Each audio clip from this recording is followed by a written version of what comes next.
Right. Let's play. Sorry. Let's get what we can out of here. Let's enjoy our time together, my friends. A nice peaceful time in the hot tubs, relaxing. Nobody shouted gun, gun, gun. No danger. So, gentlemen, can you roll initiative, please, for me? Oh, What? I didn't sign up for this kind of game. That's your choice of Dex or Int, please. I thought we were sort of a trading, chatting, happiness, cruising kind of game. Not a shooting yes. game. Yeah, but now you've got to roll for initiative. Let me get my cheating dice out then, if we've got to do it properly. For goodness sake. Get the cheat dice out. I haven't got my cheating dice out yet. I think you should make Cara roll for initiative every time she tries to trade. Like part of the bartering process, who gets to offer first. I think there's something a bit like that in the trading stuff. Go. Right, here we go. Right, let's go Stefan first. Not that it makes much difference. Right, Stefan got a 6 plus 2 is an 8. All because the lady loves you. Okay. And Agnar got a 7 plus 2 is a 9. Nice. Superb. And Soraya will add her intellect is one, right? Isn't it? It's intellect or dex, correct? Intellect or Dex, yeah. It's been Your so choice. long since we've done one of these. That's the thing. 7 plus 1, 8. Okay. Cheating Right. dice are warming up nicely. 7's okay. We don't mind 7 to get us started. It's not ideal, but it'll do.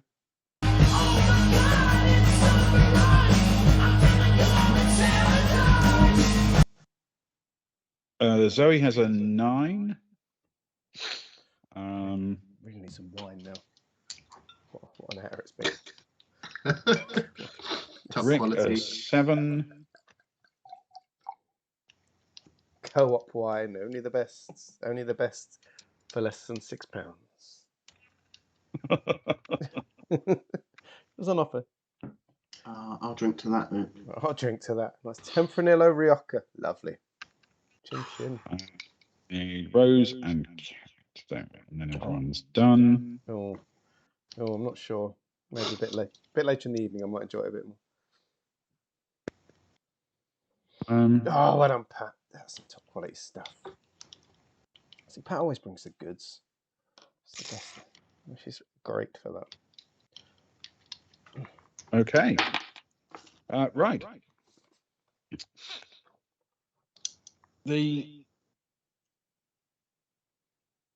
As Soraya slowly opens her sleepy eyes at the shouting and the noise that yelled across this open space.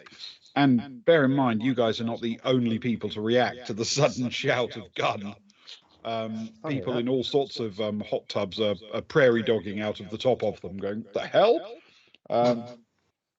You can see Zoe drawing a weapon and pointing down the slope towards someone who's sort of coming around the corner. It's a youngish, quite overweight man, and he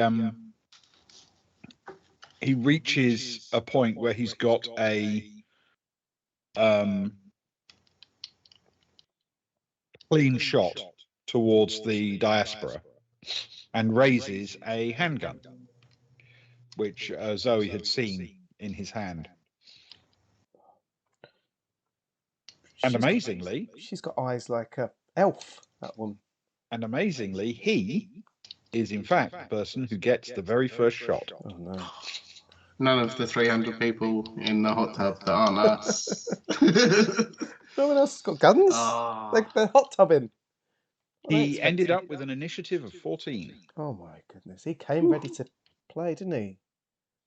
Not messing around. Don't get the Pope. I haven't made that t-shirt yet. Pope's going to bleed out in the hot tub. Pope's not going to pope. Pope's not going to pope. Pope's going to croak. I think you should do both t-shirts alongside each other. Okay. He picks up. We were just going to wrap them up and flick each other, and he's what a gun. His weapon discharges silently. It's a laser weapon. You can't hear anything at that kind of distance. And as he fires, you see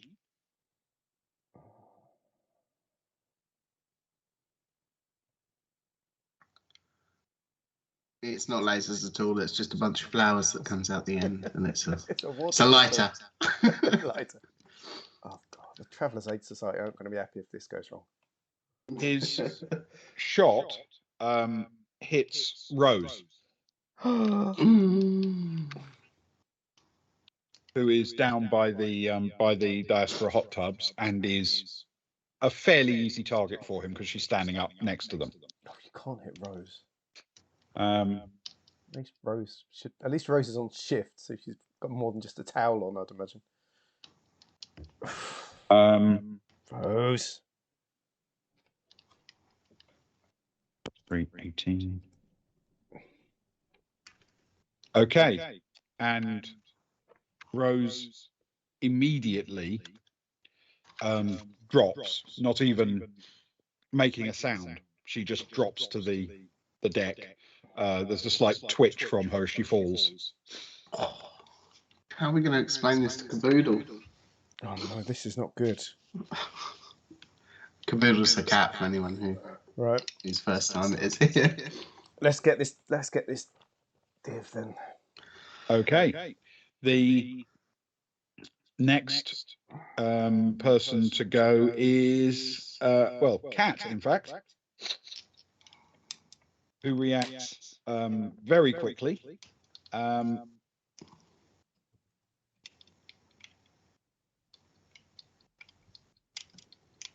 And she is going to return fire.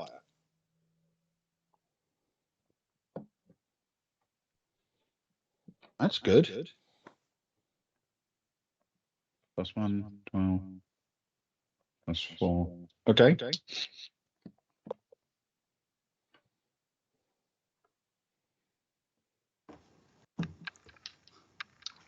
Okay. She returns fire and clearly lands a hit. You can actually see the shot land squarely in the middle of the torso. And he flinches and staggers, but seemingly remains upright and functional. And with Rose, who was due to go next, no longer able to, it is Agnar. How far away is this guy from wherever Agnar was at the hot tubs? Agnar is essentially at the hot tubs where the guy's shooting at. Yeah. So about 20 meters. Oh. I like to imagine, Ben, correct me if this is either not possible for the ship that we're on, but if Agnar knew who was on guard duty, he would have his shotgun with him. Yes, I think he would. He would have his shotgun. He would. Wonderful. How far can we move? Generally speaking, if you're move and then shoot, you can go about 6 meters. Okay, wonderful. He will go. He'll go 5 meters. No, he'll go 6 meters. He'll do the full movement towards the guy. Okay. Not aim. And then take a shot. Okay. What's the nominal range of the shotgun? 15-meter range. Okay. Then in that case, he can have the shot without any penalty. It might be a little bit gamey to ask, but I figured Agnar would That's know. fine. Agnar would know the range of. He would. Ah, you got a boon if you need it. I'm going to take the boon. Take the boon. Because Come he on. is, after all, wielding a smoothbore weapon. He is a familiar. smoothbore weapon. It's basically a musket. Yeah, I'm definitely going to use the boon. Thanks, Socks. Good timing, those socks. Oh, and it's a good one as well because I dropped the one that I rolled on one dice, and that's a 9 plus So what am I even adding then? I'm adding my dexterity and my gun combat slug? Or is it just gun? Yeah? Yeah, So your gun combat slug, yeah. that is a 12 total. A 12 total. Yes. Excellent. That's going to be a total of +4 to your damage roll. What kind of ammunition are you firing? The only kind he has, in which case, actually, I better mark off an ammo. APDS. Okay. It's the old armor-piercing shotgun shells.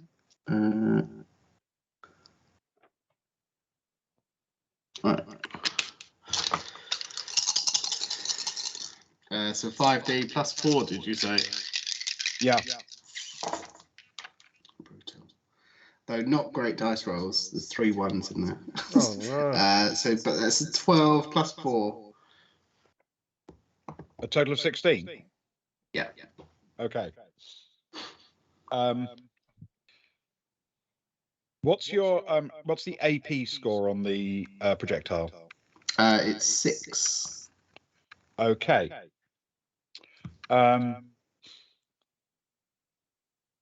That essentially makes, for our purposes, a total of 22 for calculation in this case. The guy collapses to his knees. There's this horrible sounding crack as the shot bursts through the back of his armor and spins off into the distance. And his face goes completely slack and he falls over sideways, pretty clearly hors de combat, as you might say.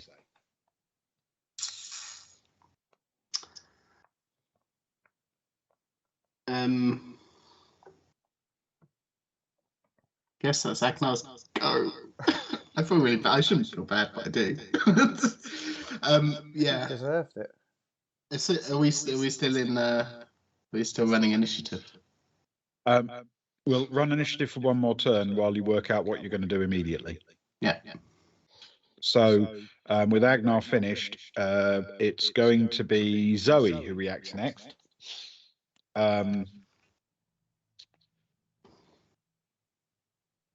She is actually going to step up onto the highest point that she can easily get access to from where she is. One of the sort of edges of the one of the paths where the sort of walls of the hot tubs are. So she'll basically step up onto the edge of a hot tub and take a look around, see if she can spot any other threats. And she looks pretty comfortable that there's no other problem. She yells out, "Clear!" And as she does, it becomes Stefan or Soraya, whoever's got the best decks. The best calf muscles. Yeah. The best toga. The best toga. The most nicely tied toga. It's all Stefan, basically. Every single one of those is Stefan. Oh, Luke. Okay, Stefan. You're up close to Zoe near the top of the slope. Stefan will do the same. He'll look around for any other people with weapons that aren't us. Okay. All right. Roll a recon check, please. With intellect. Oh, no, wrong person. That is a 0 though, which is good. This is no -3. That's a 5 plus nothing is 5. Okay. You glance around, but in the chaos, people are crawling out of hot tubs. Other people are trying to hide in hot tubs and dive under the water for cover. There's screaming and running, and in all the chaos, you can't make out what's going on. After the relatively quiet shot, that shotgun was very loud. Yeah. Soraya. That's definitely a thing. Soraya will grab at her. She wouldn't have any big arms with her, of course, except her own. But she would have her pistol, which would be by the side of the pool. So tell me when my turn stops, if that makes sense. Sure. She would like to grab at her Gauss pistol from her holster, and she'd like to sort of put her arms onto the side of the hot tub towards the shenanigans, and like spring over it towards the shenanigans. Leno, what absolute delight! Leno, How what are a you, treat. my friend? I hope you are well. Hope you're keeping yourself. Hope you're keeping yourself good, man. It's an absolute delight to have you here tonight. This isn't the night when I turned Leno off, was it? Not literally, not his machine or anything. Is he? Is he somewhere? The Pope didn't shoot somebody. Somebody was coming towards the hot tubs, in which the Pope was just, poping. Yeah. Pope was Pope. Pope was in full Pope. And they The took a Pope shot was just at- poping his own business, and someone tried to pope him. and someone, this is Pope- rapidly Pope- becoming a Pope a Smurf cap in stream, isn't it? Pope. What, the Smurf?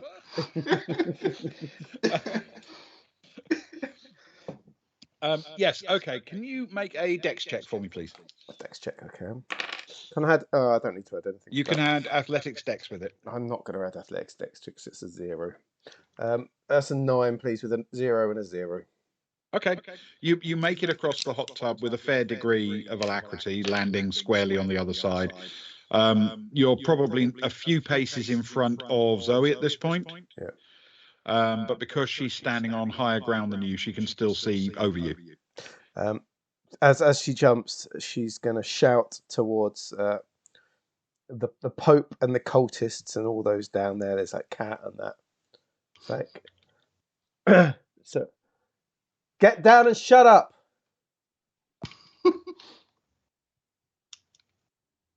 Okay. Get down and shut up. All right. You yell out that, and as you do, it's Rick's turn.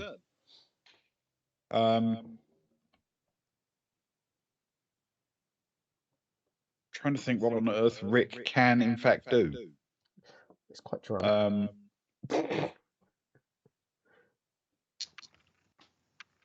Okay, he's going to start heading his way down to the lower hot tubs as fast as he can. So he's going to use up his entire turn for that movement, which would get him most of the way there, just at a dead run. And that brings us to the end of the combat round, and we are indeed out of combat turns and initiative order. So who is doing what?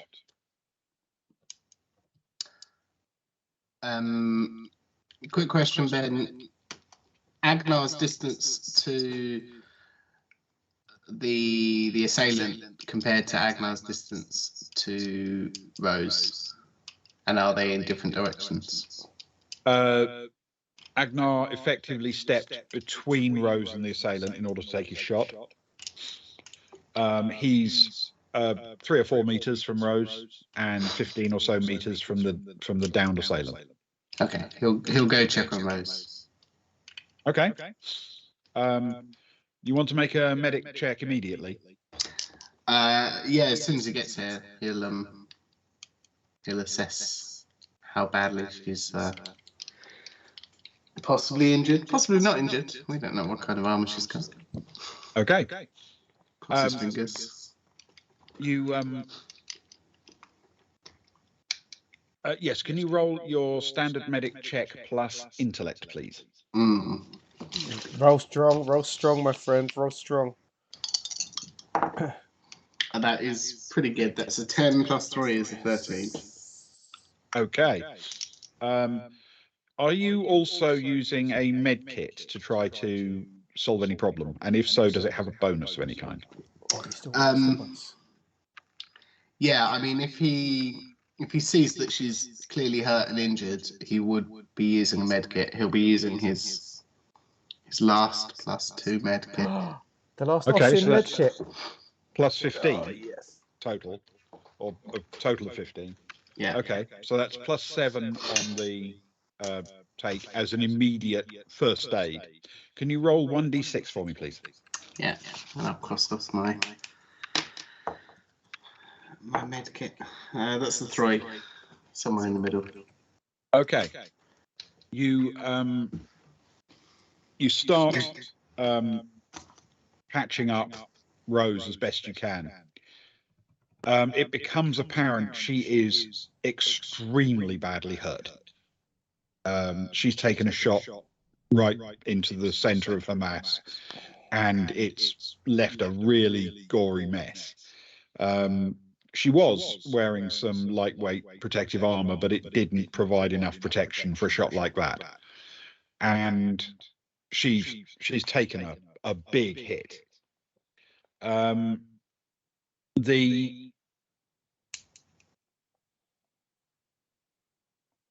The work you're doing is making, however, a very substantial difference.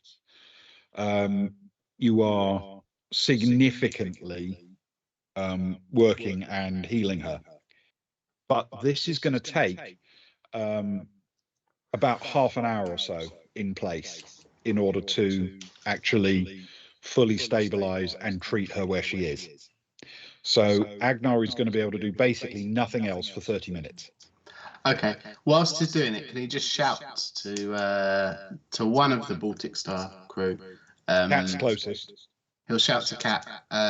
Go check on that person. We need them alive. Okay. All right. And Cat will react and head off in that direction. He'll also, as he's going through his stuff. Sorry, I should have probably said this at the time, but he'll go through and he'll get out both medkits and he'll use the +2 medkit and he'll slide the other just basic medkit to her as she runs over if she wants to take it. If that makes sense. Yes. Okay. All right. Yes. She'll grab one. She's got to basically go past you anyway, more or less. That's Yep. it. That's fair enough. Nobody else can get injured. That's all you got. So I got caught reading Crit Fail's introduction to the thread. Good evening, Crit Fail. I hope you're okay. Evening, Crit Fail. I hope you're in a lot Lovely of pain. to have you with us. I hope you're in a lot of pain, Crit Fail, and I've had a horrible day. Oh, what a post to come in with. Exactly.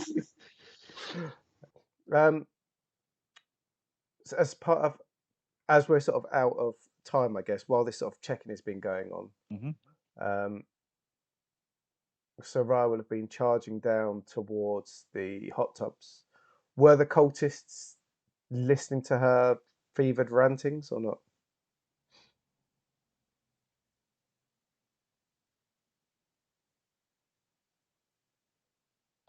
The answer is no, they weren't. But the Pope was, and he yelled for everyone to get down in the water. Get down. And they were very much listening to him. Yeah, well, I'd hope so. It's good. So that's good enough for me. Everyone has, in fact, followed his instructions. He has also jumped. He was sort of on the edge of a hot tub. He's jumped down inside the one he was standing on the edge of as well, and crouched down. And as he looks up, he nods to Sarai. So clearly his instruction was based because he heard her, even if the others weren't paying any attention. That is lovely to know. She'll nod back as she steams past towards Cat, I guess, who's heading towards the Downs. Yeah. Young overweight. Can as you run, Sarai, can you make a recon check with Bane, please? Oh, okay. That's with intellect as well. Oh, hang on, not that. Let's pick a good dice. Hang on a sec. That one looks good. Recon check with Bane, but with intellect. Okay, so I get a +1 for intellect. Oh, that's Sarai, isn't it? Recon would be a -1 anyway because of our jack of all trades. So the +1 on intellect makes it flat. Yep. So it's a 3 dice. Bane. With Bane, I'm afraid. The pain of Bane. Bane's a killer. I would have hit 8 without the Bane potentially, but with the Bane, I hit a 5. 5. Okay. Right. Before we move back to Zoe, Rick will make the same check. Fat chance. Okay. And Stefan, what are you doing?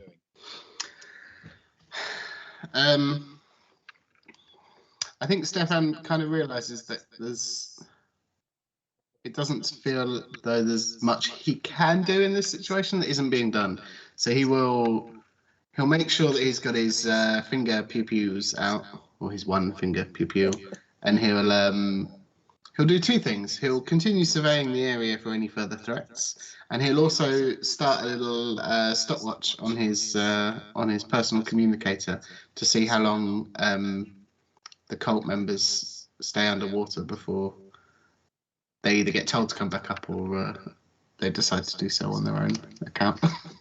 Well, they're not literally. I mean, they're mostly. Oh, right, okay. But they're just ducked down behind the wall of the hot tub. Okay, that makes sense. From where you are above them, you can see their heads. Yeah. But they've tucked down below the line of the hot tub in case there's danger. Okay. Will Robinson. So he'll survey the hot tub area. I suppose he'll get out of the hot tub, so he's sort of standing a bit higher and it's got a tiny bit more height. Can you roll a recon check for me, please, with Bane and intellect? Which I believe is a 0. 0 all round. That's a 6 on the dice, plus nothing. Okay. Zoe is just still surveying the area.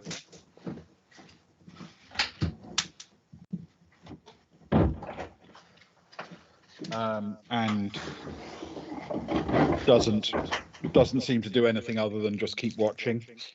And Kat is making her way towards the downed assailant. Okay. She can effectively cover almost all of that distance. She'll be a couple of meters away by the end of her run at this point. So she's still, a yard or 2 away when we start asking again if people are changing their policy, or are they doing basically the same thing. Rick's still pelting his way down towards Agnar, basically. Zoe's still standing on her elevated rock. Rose is still entirely preoccupied. We know what Agnar's doing for the next bit. And we know Kat's about to reach the downed guy. So what about Stefan and Sarai?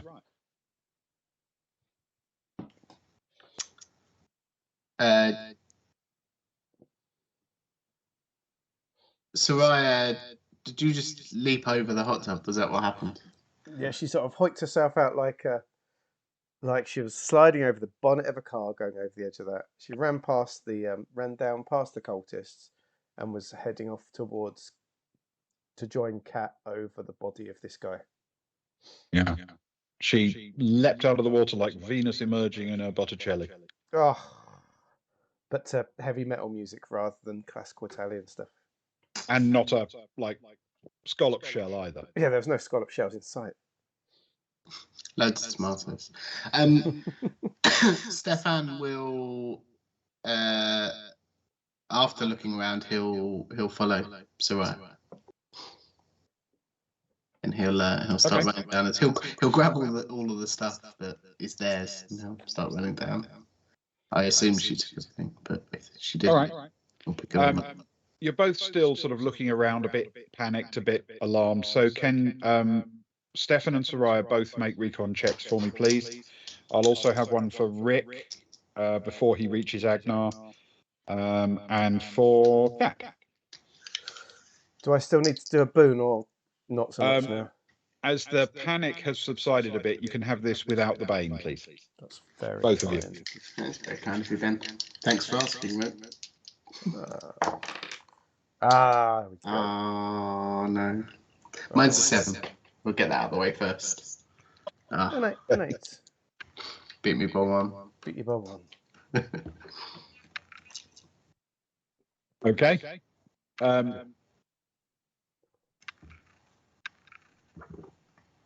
Zoe's still surveying the area, doesn't seem to react to anything else. She's got her weapon out, but she's pointing it down at her feet, if you know what I mean. She's not pointing at anyone at the moment. Cat makes her final run, grabs the slides down next to the guy, grabs his shoulder, and rolls him over to see the wound. And it is extremely fatal. It was instantly fatal. Your shot, partly because it hit a rigid armored suit, delivered an absolutely monstrous amount of energy to the underlying ribs and heart and lungs, and everything has ruptured. But in actual fact, that's not entirely relevant at this point, because even had it not been an instantly fatal shot, the grenade pinned to the front of it that she's now tripped by rolling him over would definitely have killed him. Oh, no. Did with my roll of 8, did Sarai spot that? No. We had lots of people having lots of goes, but 8 wouldn't have been enough.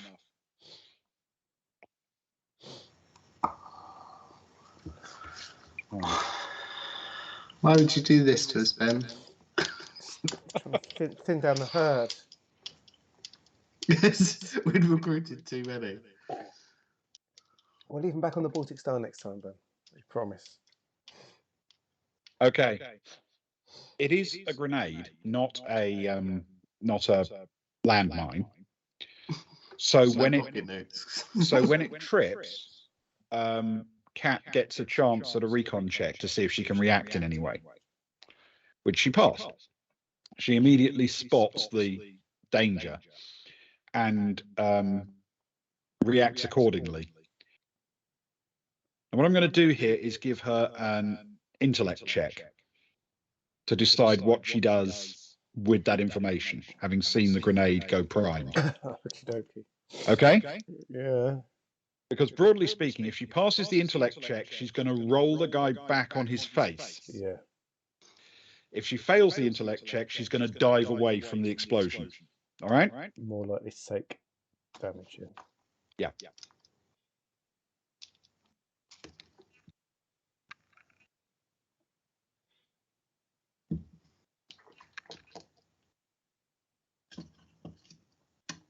That's not bad, actually. Okay.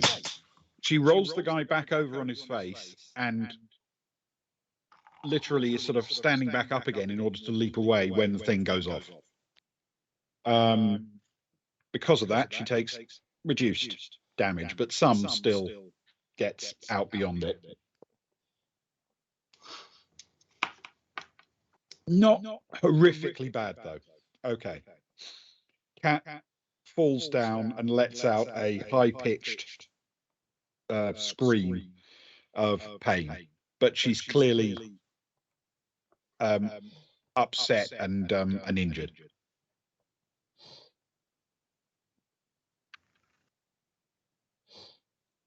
How far behind would you say Sarai was at that point as she fell back? Sarai should have made it about best part of 15 meters down the slope. She'll be about 20-25 meters away. Okay, she'll sprint straight towards her, if that's okay. Yeah, absolutely. You can see Cat is conscious and hurt. So, Before she asks anything, she'll take a cursory glance over her body. She's not medically trained, but in so much as just, looking at where there might be any damage, I guess. Okay. Can you make a medic check for me, please, with intellect? Okay, so that'll cancel each other out. That's a 7. Okay. Minus 1 plus 1. Beyond being able to identify that she's bleeding, mostly from her the backs of her legs and lower back, you can't identify what to do or what's particularly serious to look at, unless you want to actually make a medic roll to have a go at trying to fix her. No, because the last time I did that, I killed Greyhill. To be fair, you rolled a 3 that time. Yeah, it wasn't so good. Cat, I'm no medic. Where does it hurt? Where does it hurt you?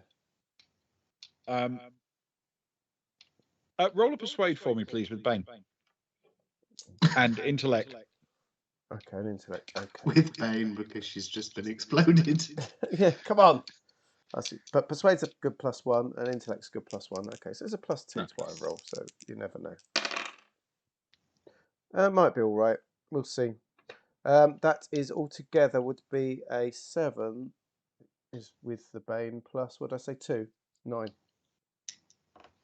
Okay. She looks up. There are tears in her eyes. She's in a certain amount of pain, and she kind of yells back, clearly a little bit deafened by the blast. Everywhere hurts. I didn't spend much time in going to my lectures, but I do know that when it comes to choosing who you need to treat first, it's gobby conscious women like you that we leave till last. That's a good sign. Good triage plan, yes. Exactly, yeah. Yep, I like your triage plan. And then she'll shout back, sort of towards the crew and the cult, I guess. Is anyone here decent enough at medic that you're not going to kill someone immediately?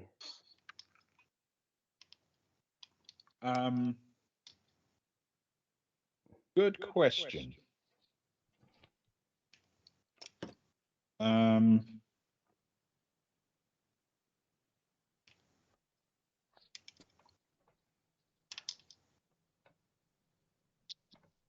Zoe yells out that she's got a bit of skill, but not, she's not really a medic.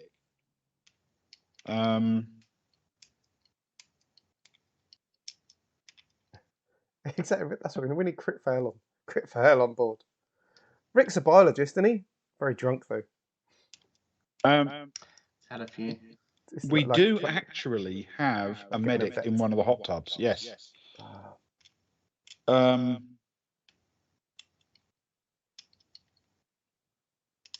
right. Can you roll another persuade for me, please? With intellect. Is it one of the cultists? Yeah.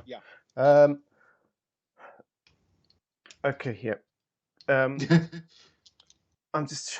What do you say with persuade with intellect? I'm just trying to see if I can improve it, because me and the Pope are just getting along so well that I've saved all their lives by him nodding sagely at me like a wise old man in a movie. They listen to me now. I'm like a god to them. You've been acknowledged by the Pope. Don't say that out loud to him. I'll lose all the sway I've got. Yeah. I'd say persuade and intellect. Yeah. Hopefully that should be all right. That's the second 6 and 2 of the night. That is 8 plus 2 is 10. A 10. Okay. One of the female cultists, not someone, I mean, you've seen her, but not someone you've spent much time thinking about, does indeed very tentatively poke her head up above the edge of a hot tub and peer down to say, I'm a medic. Are you okay to? Are you okay? As Sarai will be talking to her, but as she talks to her, she'll be trying to catch the Pope's eye, if that makes sense. Okay. So, knowing how much sway the Pope has.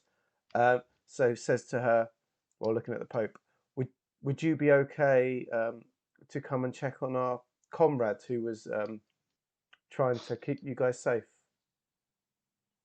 and succeeded, I'd say. The Pope, based on your role, the Pope, she does check across to the Pope, and he gives a sharp nod. And she climbs out of the hot tub, water going everywhere, and walks not incredibly swiftly down towards you, looking nervously around her, as if there could be another killer popping out from behind anywhere at any time. So Ryan will make a big point of sort of shouting up to Zoe, Zoe, make sure she's covered. Okay. Zoe yells back almost immediately. I've got 3 security coming up from below. Okay, good stuff. Agnar takes a moment just to glance up at the woman getting out of the hot tub and walking over, and then glance around at the rest of the cult and think, "Oh, great! What good is acupuncture going to do at a time like this?" So it rolls his eyes and then gets back to seeing to Rose. She's going to put 1 drop of heather water onto the wound, diluted a few times. Do you have any St. John's wort? There may be a ritual dance or something. Oh, I hope so. As long as we can roleplay it in full time. Yeah. She makes her way. Zoe, when she's clocked the security coming, who are spreading out basically to as much restore public order and confidence as they are to actually come to the scene of the incident. But the one in the middle, who unsurprisingly is Olivia Sharp, is walking up towards the scene of the crime, roughly aiming between where the assailant went down and where Agnar's furiously working. I don't like the way you said crime, Luke. I'm just going to put that on there now.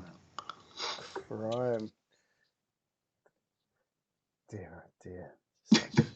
Yeah, the only crime here was Ben's dice roll early days for Rose, quite frankly.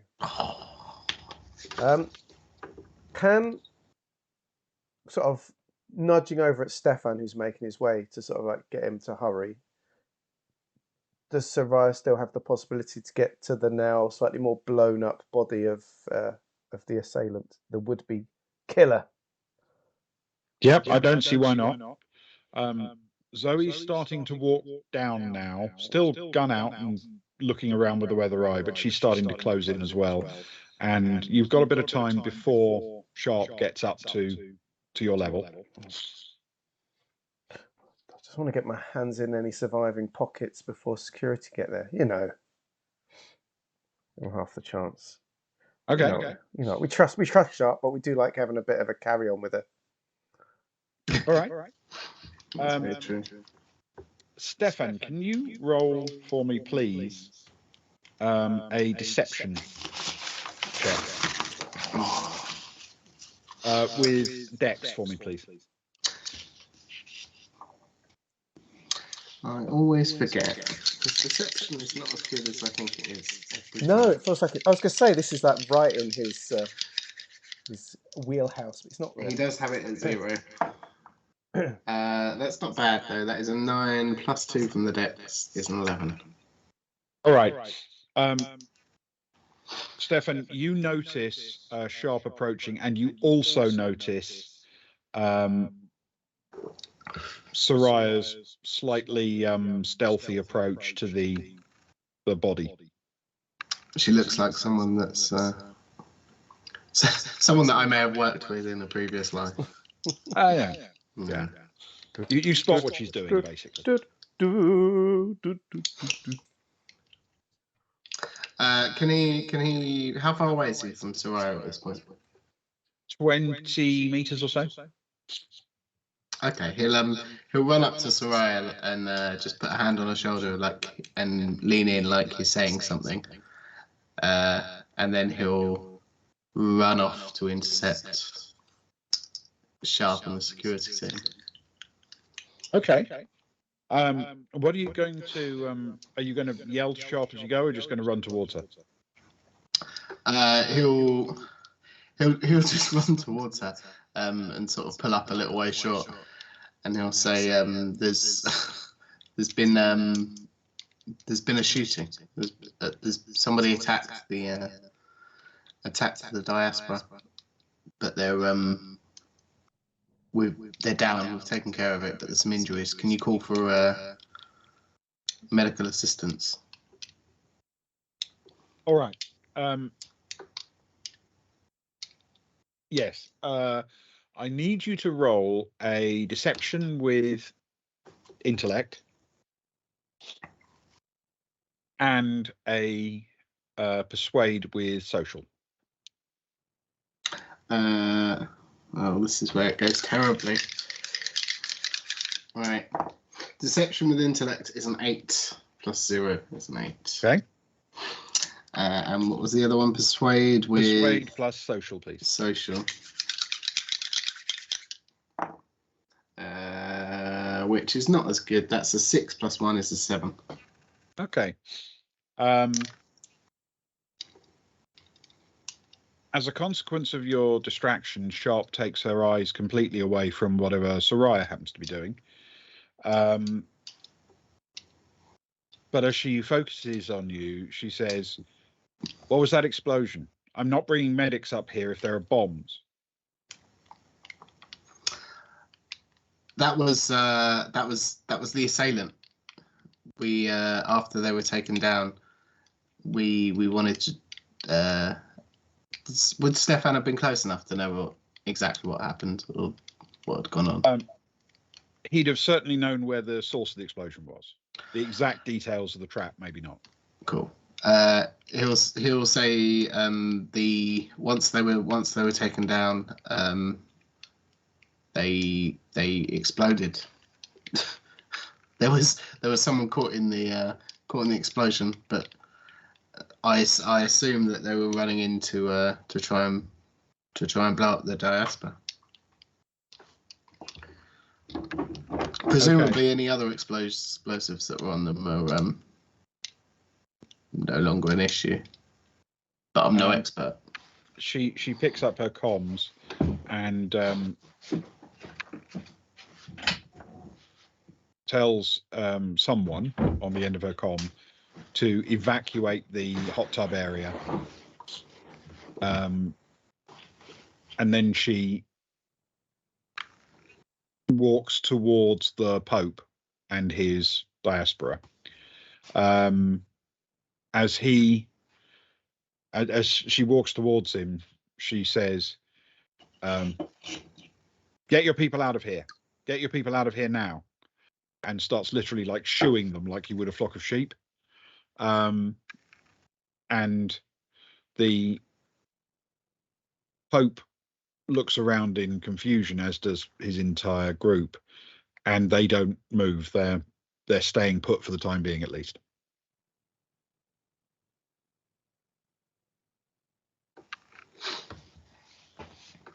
Is Stefan still there? Yeah. With Yep, still right with him. He'll nod over to the Pope and he'll say, "It's all right. It's best we get you back to the rooms. It's a safer location." And he'll say, "I'll come with you." Okay. All right. Can you roll a persuade for me, please, with intellect? Always the wrong person. And that's a mighty 3 on the dice plus 1. Okay. The Pope immediately reacts by saying, "We're not going anywhere until we've got security. Someone's just tried to kill us." Can Stefan look round at Sharp and say, "What about these two? Can we borrow them?"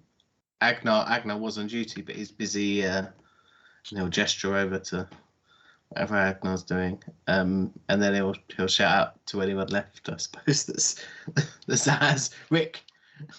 You're with me. Sharp shakes her head and says, "Sorry, I need them to clear the area. Make sure everyone gets out." Well, that's what we're trying to do. Who's not occupied? Soraya obviously is.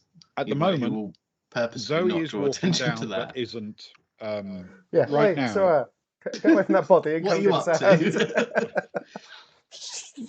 up to? Zoe is walking down, but is currently not occupied doing anything else. Yeah. Stefan is negotiating. Yeah. Agnar is busy, healing. Soraya is is about to do something. He's busy doing something over by the assailant. Rick is at a bit of a loose end. Rose and Kat are preoccupied, and the Pope is poping away. Pope's going to pope. Stefan says, "Zoe, Rick, you're with me. And if you wish, Ben, we can cut to Soraya so we know when she's available." Okay. Don't have to. Soraya, you get to the injured person. Sharp is not paying any attention to you, thanks to Stefan's interception. So what are you going to do? I want to. Okay. He's pretty blown up now. Can I get? Is there anything left of his face that I can notice at this point?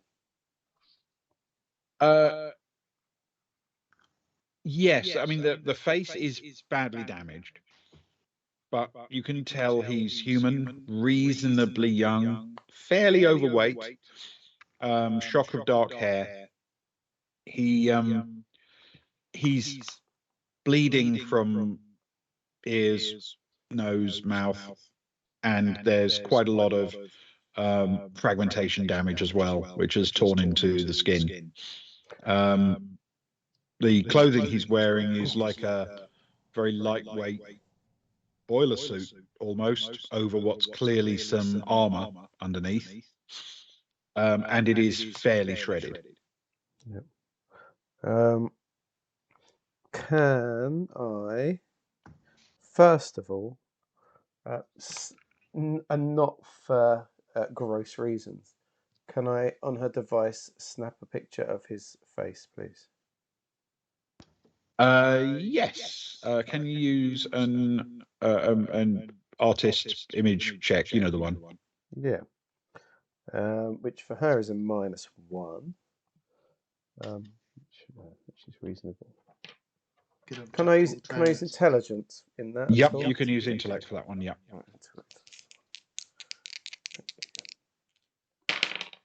It's not going to be a good shot, though, I'm afraid.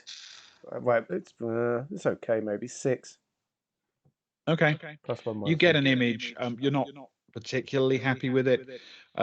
It's a little bit inconvenient because just as you're starting to do that, the emergency lighting starts to flash overhead, and it's confusing things, Yeah.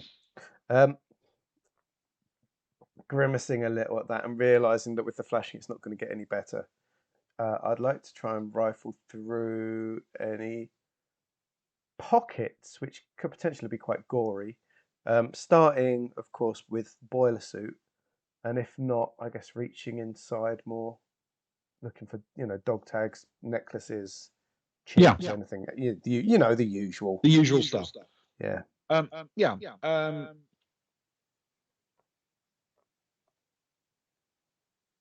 You can have your choice here. depending on how you sort of think about approaching it. Wow, with lots of Of genius. streetwise Mm-hmm. or deception.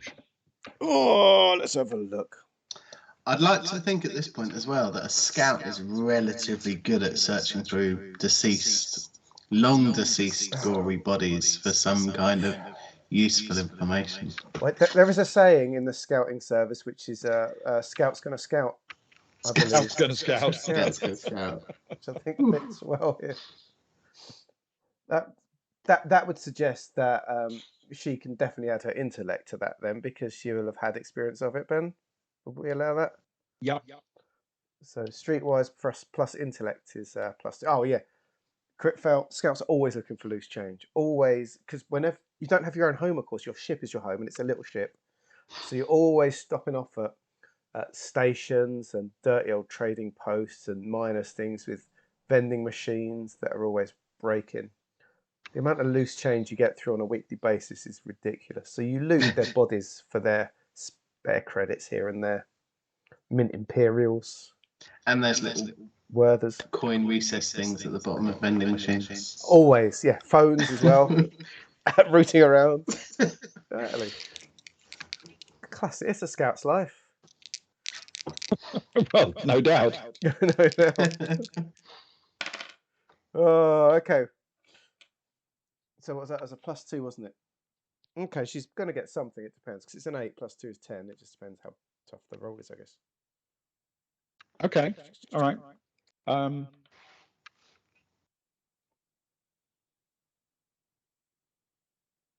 Okay. A quick search around reveals nothing at all that you can tell in pockets. No obvious identifying features or possessions. Okay. Yeah, that's not a surprise. That's someone that's come on a kind of a suicide mission almost. Can she check? So does that include, when she checked, did that also check around his neck? Yeah, that included that. Can I check wrists as well, please? Yeah, absolutely. Yes. You've had a moment to do a reasonably thorough search. I mean, you're not literally picking through every facet of his being, but reasonably thorough search. You're fairly confident he's got nothing interesting on him. Any tattoos? Not that you can see. Pockets full of tutus. Pockets full of tutus.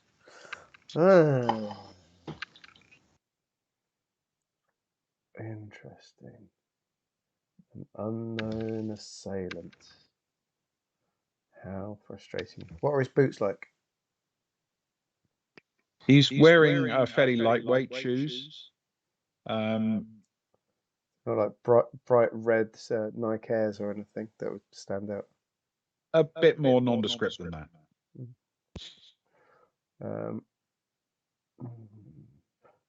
So everything she can tell, there's nothing outside of what you've told me right now. Nothing from that what you I've can rolled see on him. that I can see on him. Yeah. Okay. Any earpiece in his mangled face? Not that you can see. Okay. I mean, he might have some kind of bio implant, which wouldn't be obvious, but superficially at least, nothing. Sarah's very frustrated at this point, and realizing that she's not going to get any better than she can.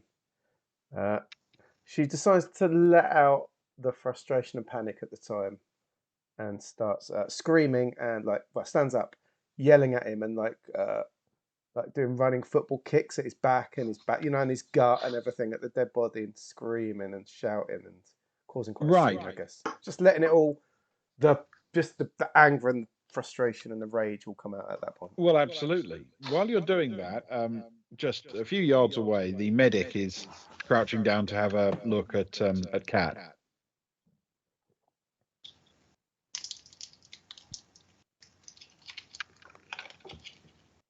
Now, the med kit that Kat had with her is a standard med kit +1. Yeah, just I've just got written down medkit, nothing extra. Okay, so it's actually +0. Yeah. Okay. I had regular ones and one regular one and one +2 one, which I no longer have. Either. Gotta go shopping, Luke. Oh no. Shopping stream. Okay. Finally.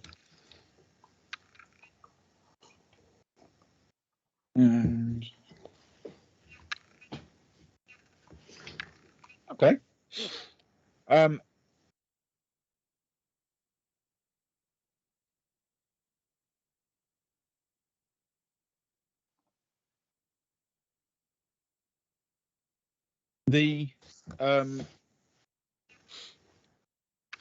She starts working away, and she realizes, or she understands the detail of what she's doing, and she yells back towards Agnar, the person who sort of she recognizes is the medic-y person who's also doing medic-y stuff. She shouts back, she's going to be all right. It's mostly superficial. Looks a lot worse than it is.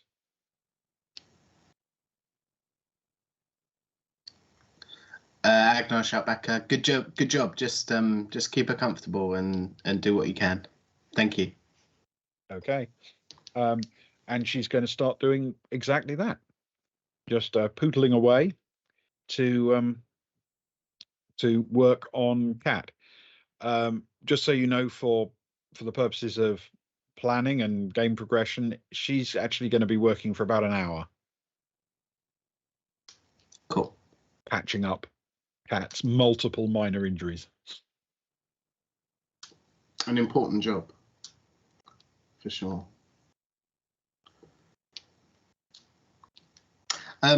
Okay, cool.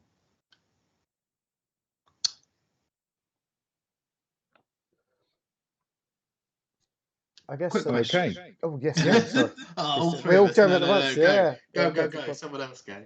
Well, the question might be helpful because I was just moving Soraya back towards Stefan, but the question might precede that. My question. Or Ben's. Yours. I'm not interested in Ben's. Quick question, Ben. Light arms are allowed within the Seamstress, correct? Yep. As Luke is demonstrating. Grenades, presumably, would not be? Generally speaking, grenades would be frowned upon. Any kind of explosive would Pretty much. generally be picked up at some kind of check-in? Okay, cool. Yeah, that's all I wanted that would be frowned upon. Yeah, if you've got grenades and things like that, you should really leave them on your ship in the hangar. Yeah, I figured I knew the answer, but it's always worth checking. That's a really good point. This is one of your really good points, Ewan. You give me too much credit. One of my really good points implies that there's many. There are many. At some point then, as Stefan's trying to organise some kind of security team to get them out, he'll look over to Shark and he'll say, I understand the gun, and he'll gesture over towards the person on the floor. But how'd they get the grenade in? Okay. Can you roll a persuade for me, please, with intellect? Yeah, and he'll say, no, things happen. I'm not judging. I just, what are the options here for them? That's an 8. My persuade is 1, so it's a 9. Okay. Sharp says she looks across at the downed man who Soraya is standing over, gently kicking and swearing at. And she says, Well, I don't want to prejudge the issue, but I have a feeling we're going to find that the guy probably broke the rules.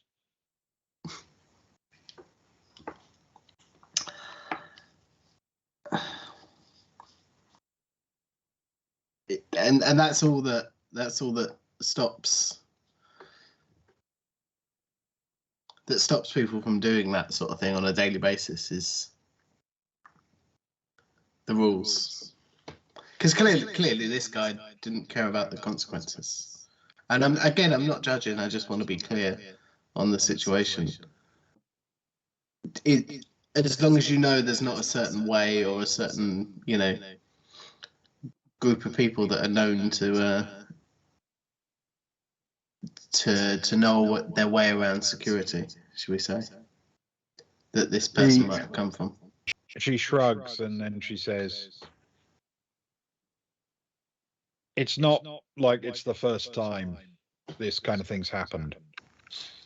I mean, it's the first time this has happened, but people smuggle weapons, they smuggle drugs, they smuggle all sorts of things on. The complexity of maintaining security in a ship of this size, it's just almost impossible.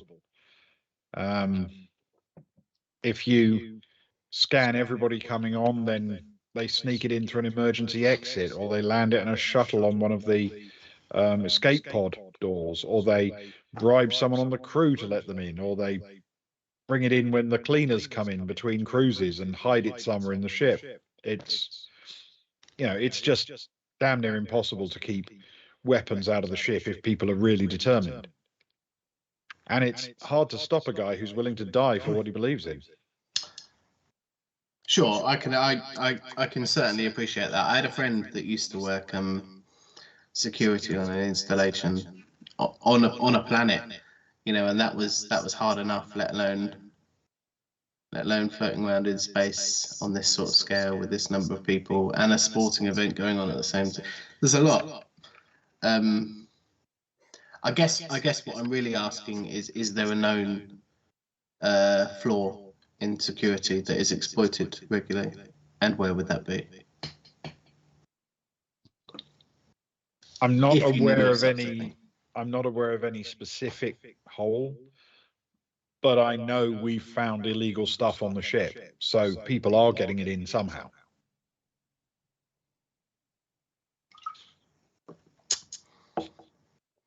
Okay. Thanks.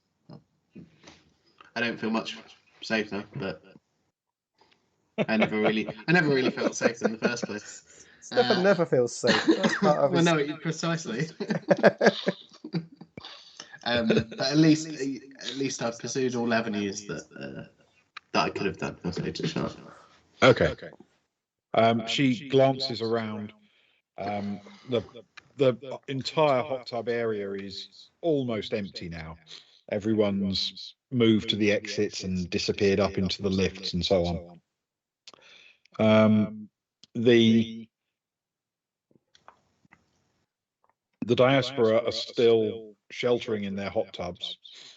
And as the place empties and you start to see a few more security personnel come in and fan out, and they are spreading out, like peering into each hot tub as they go past to make sure there's no potential assailant hiding.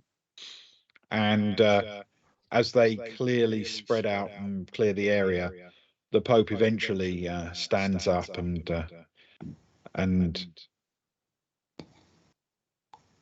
walks to the middle of his followers, where they are in the little triangle of hot tubs, and he raises his hands and he says, "It is time."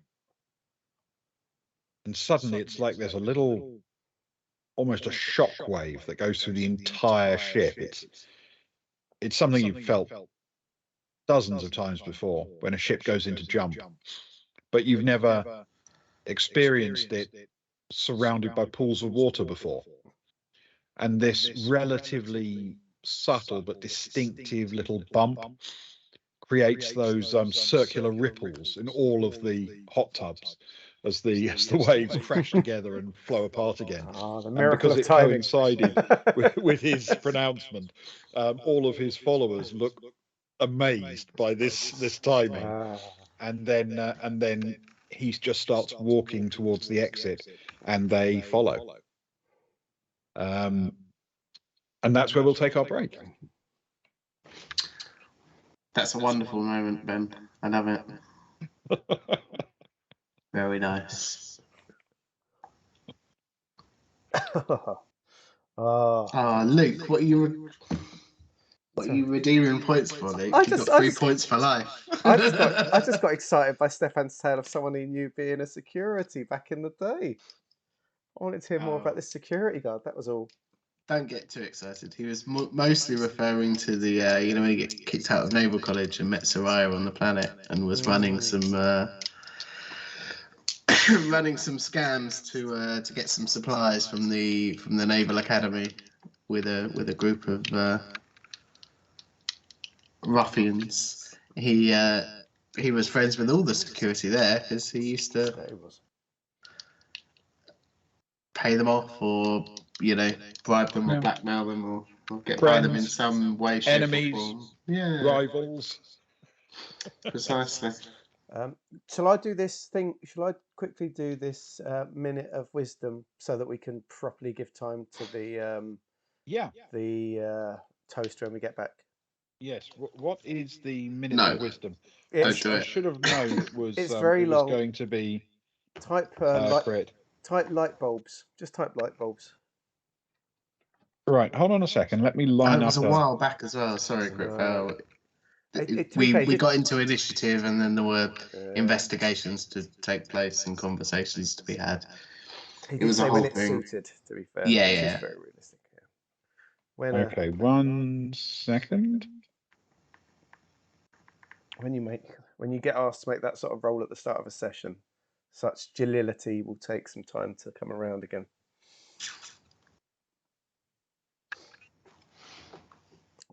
So basically, Ben, there was a cult that was called the Ford Cortine. Oh, you've got it.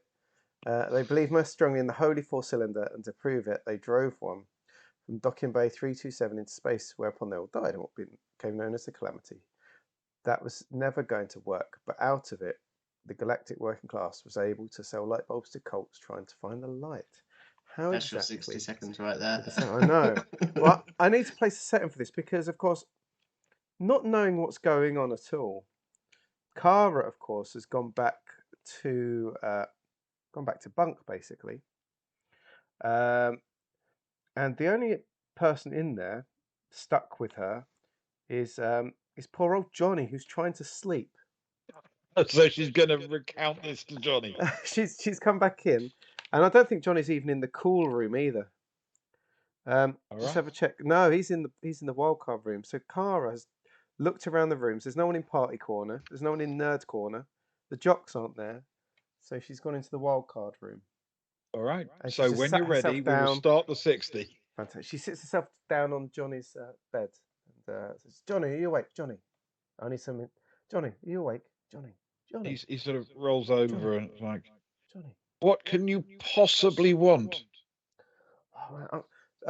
There's this thing that's been playing on my mind. I hope you don't mind. I need to get it out, otherwise I'll explode. And you're the man. You'll understand. I'm not a huge fan of explosions. But you're a fan of the working class. I'm a part of the working class. Ah, exactly. You're a true believer in it, then. Now, this is a. Did you ever hear of? Did you ever hear of the Calamity? Those 4 Cortinas. And we're off. Those cultists. Did you ever hear about those cultists that all died?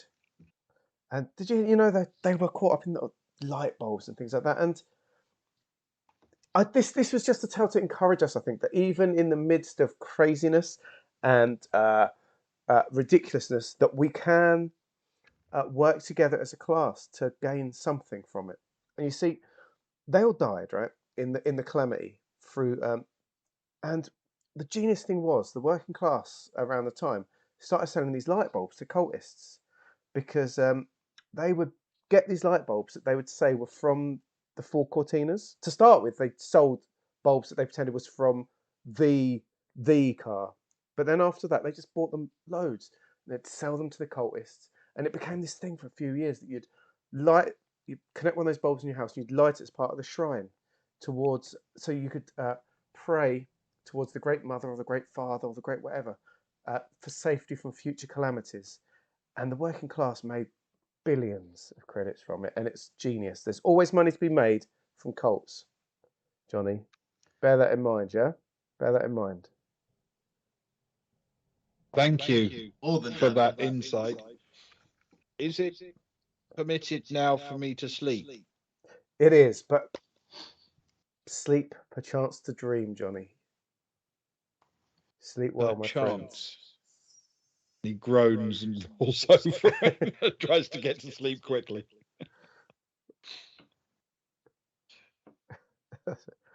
There we go. Thank you, Crit Fail. How I actually manage any of those is quite miraculous. That was a particularly spectacular one. It really was, yeah. Thank you, Crit Fail, and thank you everyone else. We'll be back in 5 minutes. In 5 minutes or so, yes. Give or take. Until then, Luke, music. Oh, I teed that up so perfectly. It made it seem like you're an absolute genius. I am an absolute. And then what's the next thing you have to ask for? Break screen. Break screen. Mic's off. Lights. Mic's off. Lights, camera. Your mic's off, my mic's off. Right, see you all in 5. Don't go anywhere, guys. Love you. Bye.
We're back. Ewan, toast.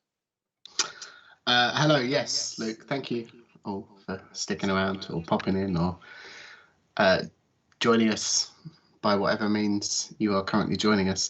It's been a long and emotional week, as you can probably tell, so I don't have anything clever prepared for this week, but more of a heartfelt stretch out.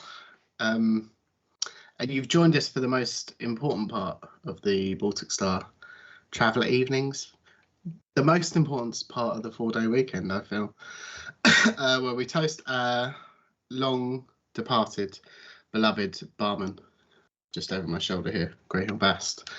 I was asked the other day why we toast Greyhill on our channel each week. And I always find that quite a difficult question to answer. After all, Ben has come up with so many wonderfully deep and rich NPCs. But I suppose I've pushed my answer is that some people, like an NPC like Fess, believe that it's only great power that can hold evil in check. But that's not what we found. We found it's the small things. Wait, I've lost my point. The everyday deeds of ordinary barkeeps that keep the darkness at bay.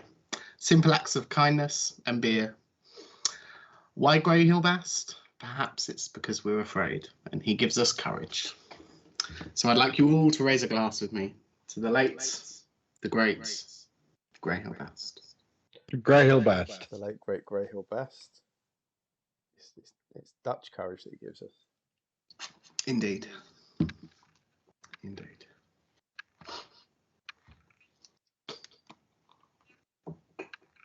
To Greyhill. May he rest in goo forever. What did we do to his remains in the end? Were they just flushed into space? You were essentially left with no usable remains. Yeah. They were all consumed by the process of trying to preserve them. Yeah, afraid so. You had some lousy rolls trying to do that. Yeah, that was very heartbreaking. Yeah. Never mind. We had the greater good in mind. Just didn't Yes, have absolutely. just didn't have the skills for it. It was well intentioned, just inept. Well, what's to say about is it the highway to hell is paved with good intentions? The highway to something's paved. Yeah, I think it is. Yeah, the road to hell. Road to hell is paved with good intentions. Yeah. There you go. And here we are. But as we know, the road to hell is the A249. Very true. It's the A2 between Sittingbourne and Faversham generally. M2. Yeah, usually. Right. So, as we left it, the Pope was leading his diaspora up towards the exits. Can I ask if anyone's going with, and if so, whom? Soraya will. She had sort of wanted to anyway. She was willing to offer up security if the Pope hadn't gone, I guess. Mm-hmm. So she wanders back over, and she said like her she's still. Stefan's got all her stuff, bless him. So she's still sort of half dressed with a toga and like a kind of a top on, and the gun, but not the holster. So the gun stuck in her hands, and she's got the guy's blood sort of over the lower half of her legs and like around her fists and that bit across her face from just her helpless pummeling.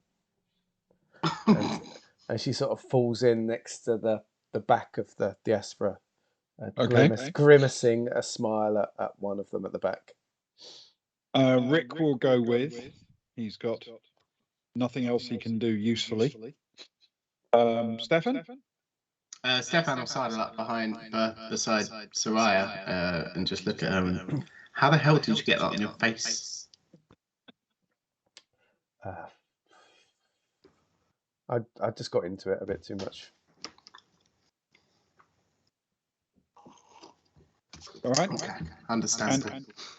And Zoe will step up to the front of the line and make sure she's in front when they get to the exit.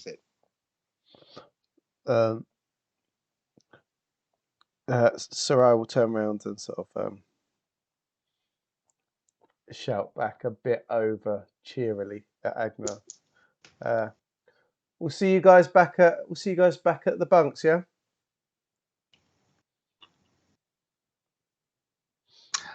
Stefan will quickly nudge her and just say, "Tell him to bring brunch." It feels like a moment for the brunch thing to happen with the diaspora. And when you're done with putting Rose back together, yeah, bring some brunch, Agnar. We're hungry, man. We need early morning brunch. Our time zones are all messed up, you know.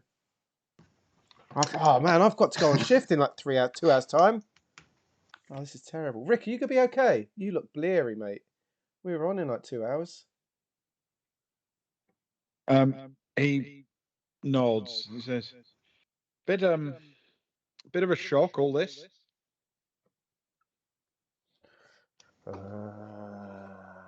Yeah. He did well though, Soraya. Yeah, we all did You well. handled yourself well, Rick. Rick did very well. You stepped up, Rick. That was good stuff, man. Thanks. And keep that zone, Rick, because it's me and you looking after them now. They might be juddery, you know. We need to sort of bring in the love, you know, when we're down there. Keep an eye on them, make sure they're all right.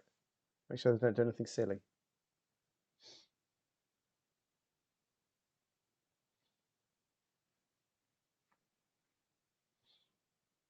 The gang of you make your way towards the exit. So, as it stands, you are leaving the 2 wounded people and Agnar in the hot tub area.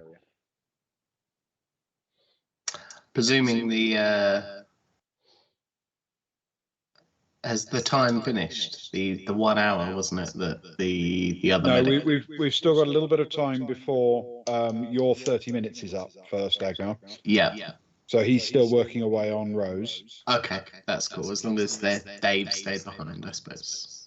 That was more what I was concerned about. What Agnar would have been concerned about. Right. The other member of the diaspora. No, the other one is still working away. Cool. And the main party makes their way back up through the lift. Now, what I'll do is I'll follow them for a moment, and then we'll go back to when Agnar is finished with his work. Yeah. Okay. So when you get to the top of the lift, Zoe leads the way out, and there is a fairly substantial crowd milling around in the sort of open area there. A couple of security officers sort of telling people to disperse and not create such a crowd around the lift. But of course, there are people arriving to use the hot tubs who are being told you can't use the hot tubs, and they're listening to emergency announcements and things like that. There's a lot of confusion going on board the ship. And as the diaspora start to come out of the lift, there are a lot of very angry expressions being directed towards them. And Zoe has to, speak sharply to a couple of people to tell them to get back.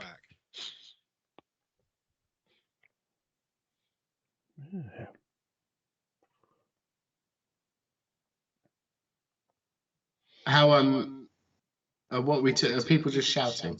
Is that basically? There's a general hubbub, but it's more curious and angry than actually loud. But there are people pressing a bit close. There are people glaring and trying to sort of see past each other and push a bit closer in. So it's a bit of an oppressive crowd. A bit of tension. Yeah.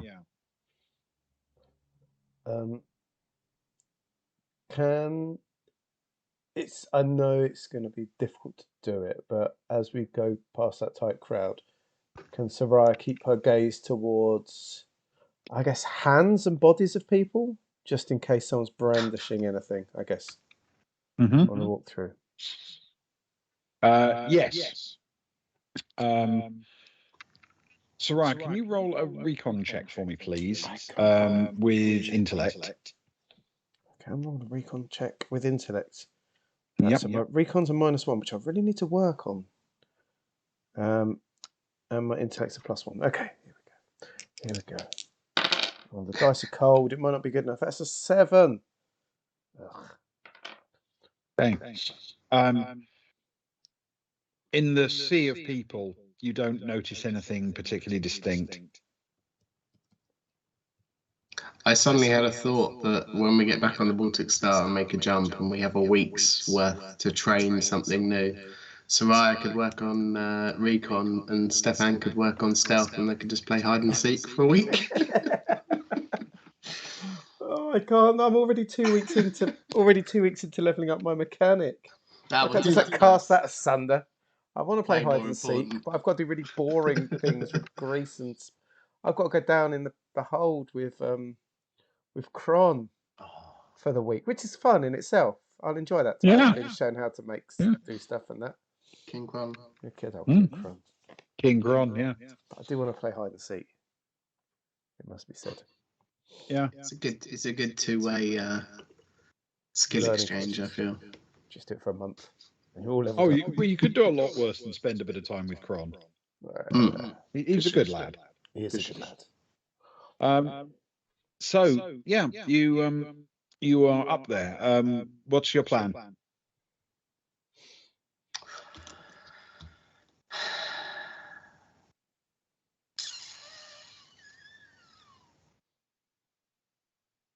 Do we take them straight back or not?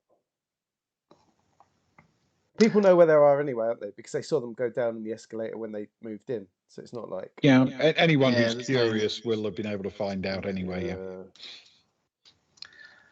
I know there's no particular... actually, that's probably not a good idea. Stop firing randomly into the crowd, Stefan.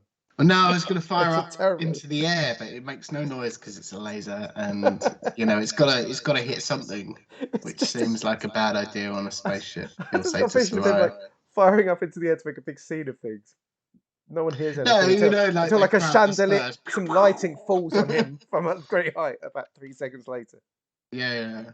No, that seems like a bad decision. He'll say.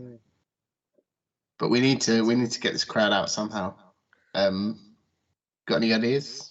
Well, Soraya is covered in blood with a very visible pistol and dripping water, so with a grim look on her face.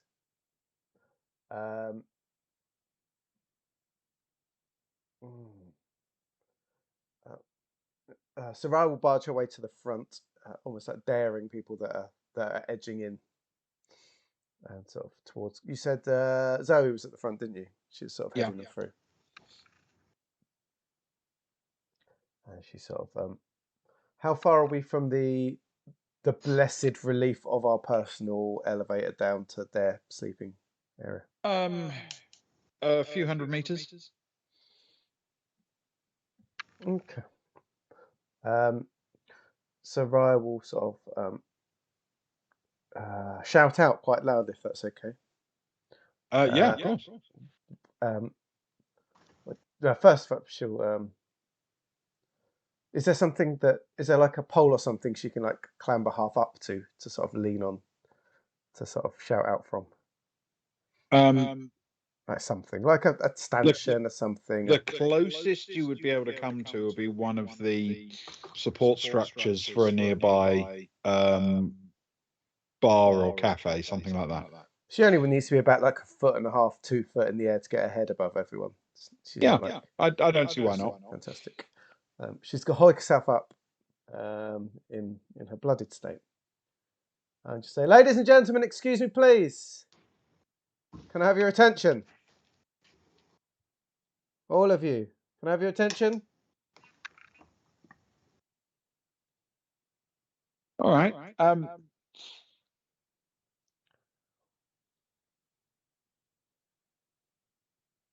I'm gonna ask you to do a persuade with social. Oh no. Ah. Oh. Can she try and appeal to the working class people as opposed to the posh people? In this case, it's more social skill than anything else. Now, Ben, I know I've got a bad social. I've got a bad social. How can I turn it into a good social? I'm not really interested in those people. Can I work with these ones? Yeah, they're going to judge anyway. Nothing I say will change their mind. So what was it? My social plus a what? Sorry. Persuade with social, please. Okay, so my social's -1, but my persuade is +1. Okay. When I roll it, after I roll it, can I say what I want to try and say, and then you can tell me how it goes, dependent on that? Would that be okay? Yes. Thank you.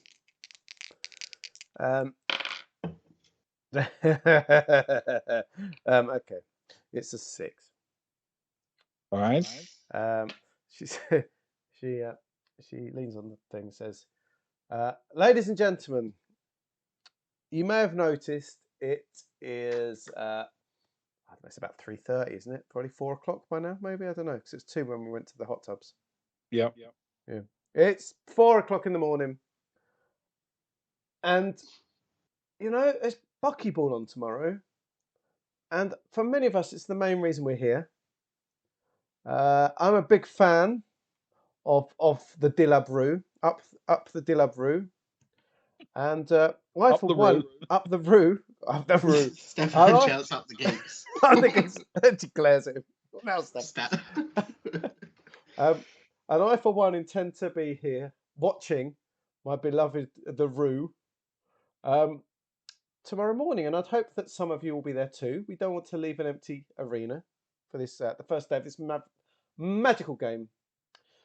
You may have heard rumours that things have happened in the hot tub zone. She sort of looks at herself with her gun still in one hand and blood all over.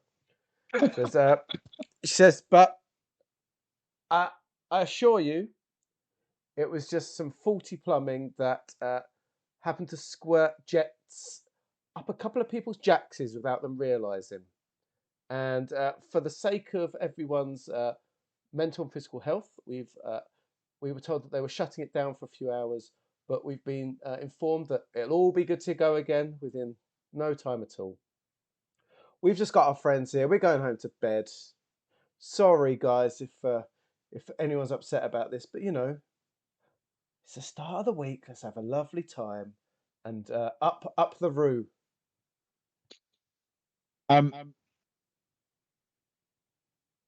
There are a few people who pay a fair amount of attention to the actual words, but bear in mind, people were clustered on the deck anyway, not in huge numbers, but loitering about. Other people were sort of woken up by alarms or whatever, and then came to find out what was going on. Some people were called by friends or people from their particular group, and they've already heard some fractured version of what happened on the deck, that there were shootings and deaths and things of that nature. So your attempt to recast it as a plumbing problem really doesn't fool anyone. And they lose interest some way through your explanation. And as the group sort of tries to just shuffle its way through the crowd, most people pull back out of the way. But there's one guy, a slightly older chap, who seems really put out at the thought and swings a fist at one of the diaspora. This is basically towards the side and rear, so it's close to where Stefan is. Oh, it's going into riot territory here. Okay. So he's going to roll an attack. Does Stefan have time to react to anything? You know what? Under the circumstances, can you roll an initiative for me? Yeah, if it helps. You might see the guy winding up. Yeah. All he wants to do is just get in the way, basically, and take it. Yep. That is a 6 plus 2 is an 8. Okay. You see it coming in time to do something. If you want to step in the way, I need you to make a Dex plus Athletics Dex, please. Oh, this is good. Right in. It's the one thing Stefan's good for. Stepping in the way of punches. Taking a punch. He backflips his way in. That's a 7 plus 4 Yes, is an 11. Okay. Yes, without any particular difficulty, you put yourself between the diasporan and the punch. So.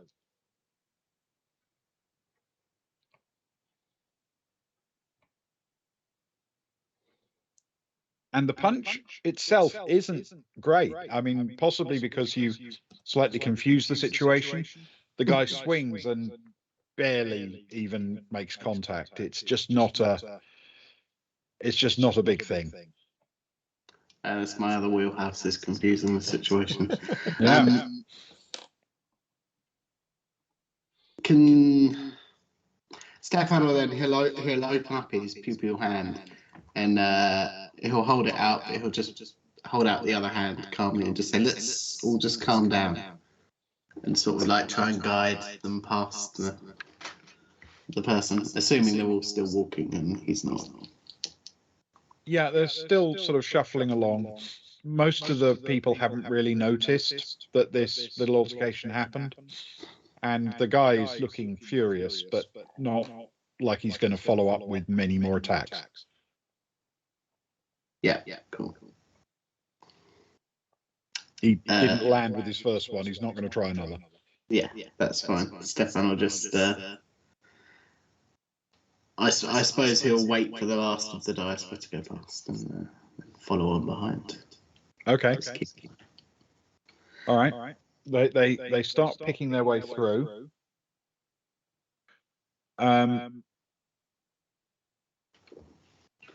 Soraya, can you make a quick streetwise check, please, with intellect?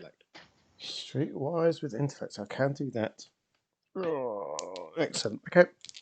That's a bit more like it. She's been running against her skills a lot this evening.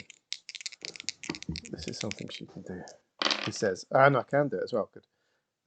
That's a 5 plus 3 plus 2 is 10. Okay. You and Zoe sort of exchange a quick glance because you can see that forming up to sort of block your path, there's a little group of people who look more aggressive than some, but they are still a fair distance away, so you could try and go around them rather than through them, if you see what I mean. Yeah. Does there appear to be a route that would do that? Yeah, they've sort of tried to corral a gap between a couple of the structures, but there are other ways you could go to do an end around them, and it wouldn't be easy for anyone to rapidly shift direction because of the milling crowd. Then let's do that. Sort of nudging to Soraya, who I'm nudging to Zoe, who I'm guessing sort of saw them at the same time. Soraya will sort of say under her breath, let's not walk straight into this little ambush. Let's take the route around. And immediately tries to sort of get down one side of the diaspora to sort of funnel them that way, as if that was the plan all along, kind of thing. Right. That sort of easing of the angle towards the new place. I'm going to have you and Zoe roll a quick persuade. You're going to more or less do it with body language, but let's have a quick persuade with intellect, please. Yeah, that makes sense. Oh yeah, don't, Kels. The problem with escort quests is the person you're escorting always walks too slow, or they walk too fast for the walk but too slow for the run. One of the two. I'll just be running laps. Okay, that's a 6, but it's +2 is 8. An 8. Okay, and Zoe's total is a 9. Oh, good. So, so between you, you do manage to steer the group, and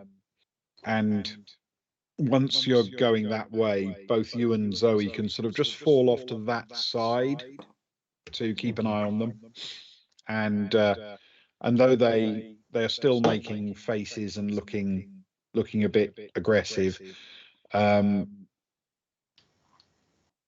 they aren't able to form up effectively as a group through that milling crowd to stop your new route.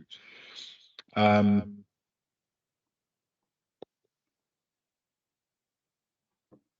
of them, however, does come within reach of the two of you sort of steering the crowd, and seemingly reaches behind him, drawing out a fairly small but nasty looking knife and swings it towards Zoe.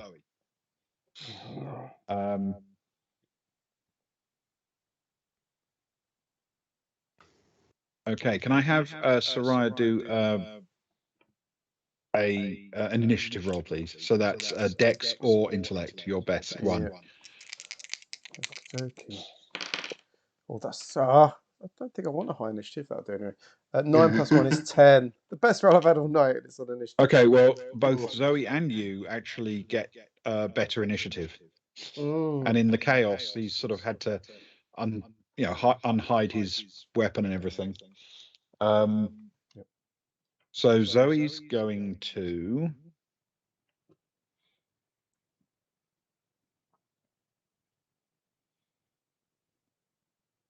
Zoe's going to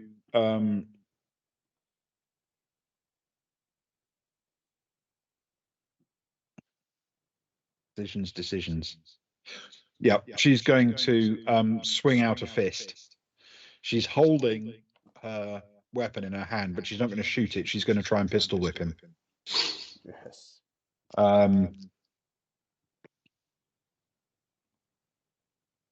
Okay. All right. She lands a hit on him, but it's in the chaos with the rapid moving and everything. It doesn't seem to it doesn't seem to impact him much. Your turn. Let's see what I've got.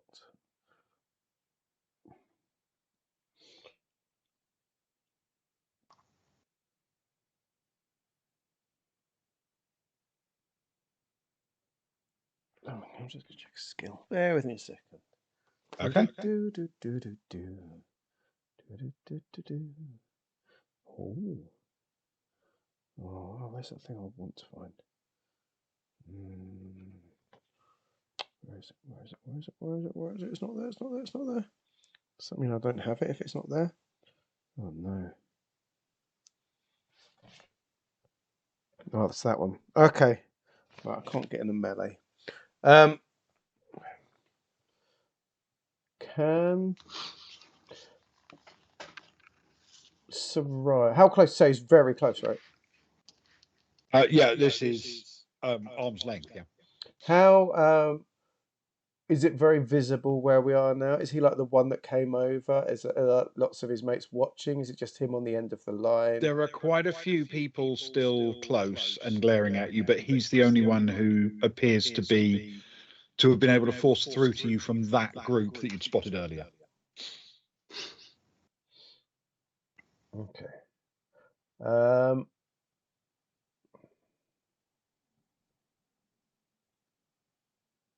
Soraya would. Is there any chance she can try and the pistol whipping of Zoe? Can Soraya try and force the Gauss pistol up under his neck, not firing it, but like forcing it into like his throat, kind of thing? Yes. Okay. Let me think how to do that. So basically, you just want to shove it under his chin. Yeah. Threateningly. All right. I think that's still going to be an attack, but if you land it, so this will be a melee attack. Yeah. And if you land it, then it will end up with the weapon impacting him. Yeah. Yep. Okay.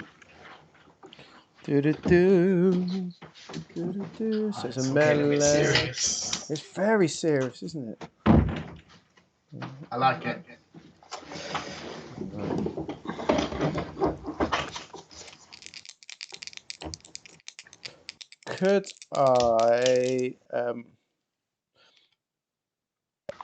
Could I potentially include Streetwise in it, in that it's the sort of thing that you would get into on sort of external worlds to sort of defend yourself, knowing what you need to do, in close quarters, shoving that sort of thing up. Because I'm not trying to injure him or anything. It's a threat rather than anything else. Streetwise is really a passive skill. It's how Okay. good you are at spotting a threat.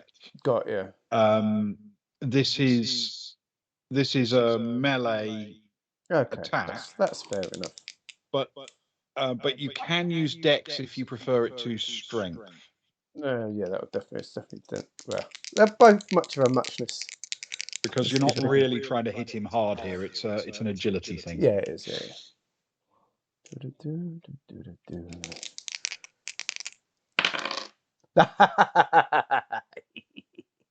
Oh, You hit that double 12.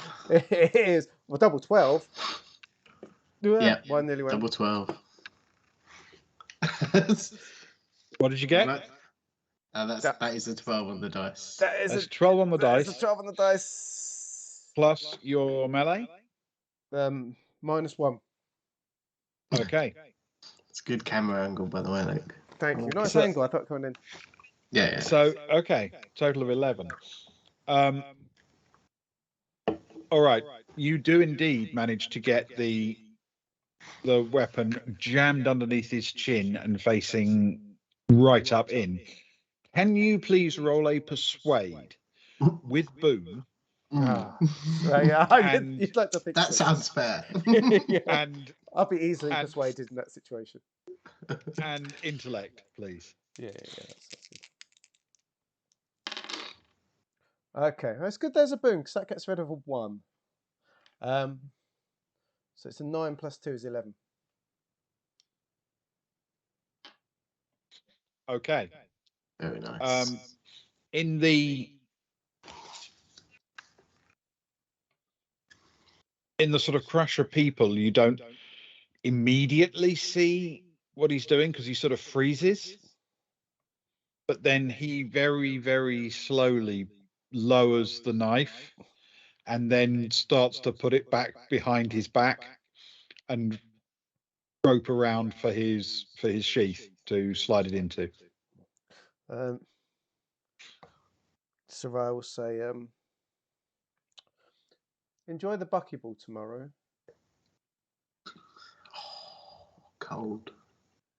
She sort of hangs there just for a moment longer while it's done, as sort of the diaspora slowly start to walk past, before she realises she might be drawing too much attention and slowly moves it away. As the diaspora shuffle past, Zoe stays with them, and you hold it for just a few seconds before moving on. The fight has gone out of the guy's eyes. He's suddenly been confronted with a sense of mortality that he didn't know he was feeling. She slowly lowers it as sort of the diaspora sort of file past, and she keeps an eye on him as she sort of slowly walks backwards away. It says, "Up the geeks," and then joins, I guess, because Stefan's at the back, isn't he? So she sort of falls in alongside Stefan at the back. All right. You continue to make the journey. There are still people throwing angry and offended looks at the group.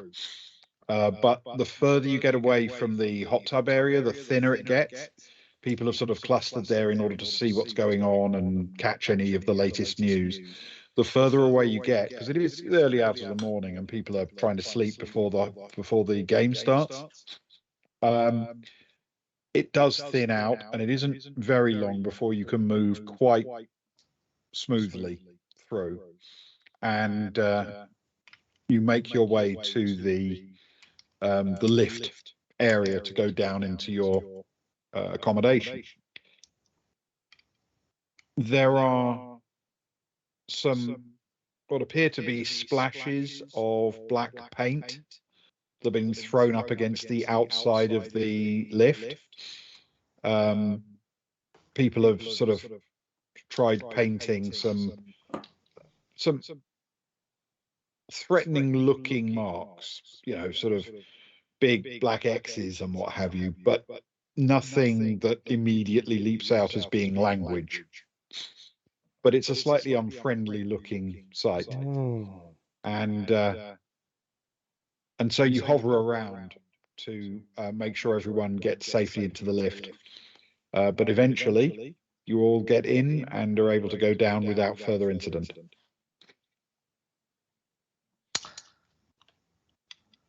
On the way down, can Stefan put a message into the group, WhatsApp or whatever it is? Yep. WhatsApp, right? And he'll just say, we've hit jump. Has Zoe any message from our friend? Or anyone, but particularly Zoe, because she was in contact, wasn't she? Yes. Zoe checks her communicator, and she responds, "Nothing yet."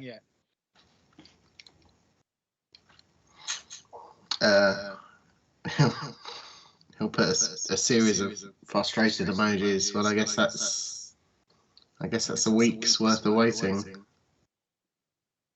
potentially. Could be.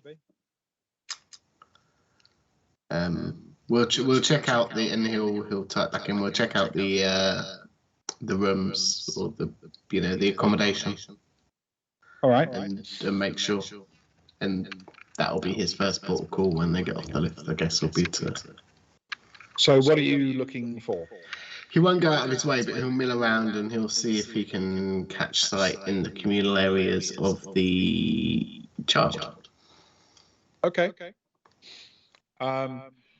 There isn't any sign. It's likely she may be abed.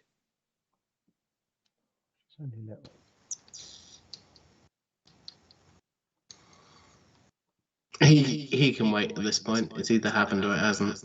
It's irrelevant to him whether he knows it, I suppose. Mm-hmm. In Stefan's mind, he'll just continue to, circle the communal areas and make out as though he's, checking things out, doing security work. Okay. Can you do a streetwise check for me then, please, with intellect? Yeah. That's an 8 + 2. It's a 10. Okay. The wanderings don't reveal any untoward dangers. Doesn't appear anyone got down into the diaspora accommodation areas. No grenades. There don't appear to be any bombs, explosives, poison, gas, dark traps, no gelatinous cubes. Nothing to worry about. Cool. Big giant rolling boulders that are released when you lift a statue off of a pedestal. Giant circular saws that come out of slots in the walls. There are none of those. The penitent man that Stefan is always passes. Okay, no, cool. That's fair enough. That is, he'll preoccupy his time for Okay. at least a little while doing that. All right. Okay. And as you shepherd the flock, so to speak, down into their quarters, Zoe will head up to stand outside the lift shaft for an hour or two, just to glare at anyone who comes too close and give an update on anyone loitering. But you don't get any immediate message from her that there's anything to be alarmed about, at least not immediately.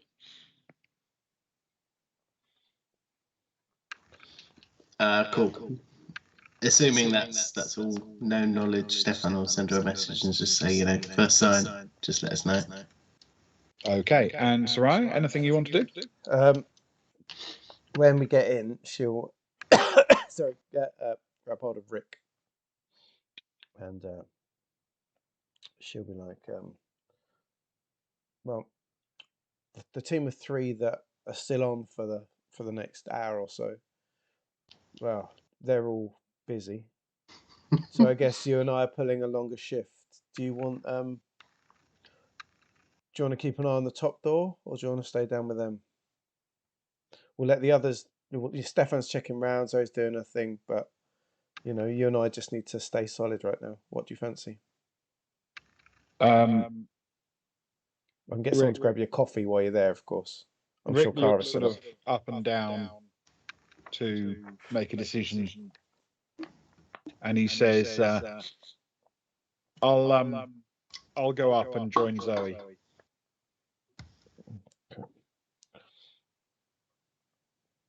Cool. And so Ryan nods. He says, I'll grab I'll make some drinks. I'll run one up to you. I'll take some down to those guys.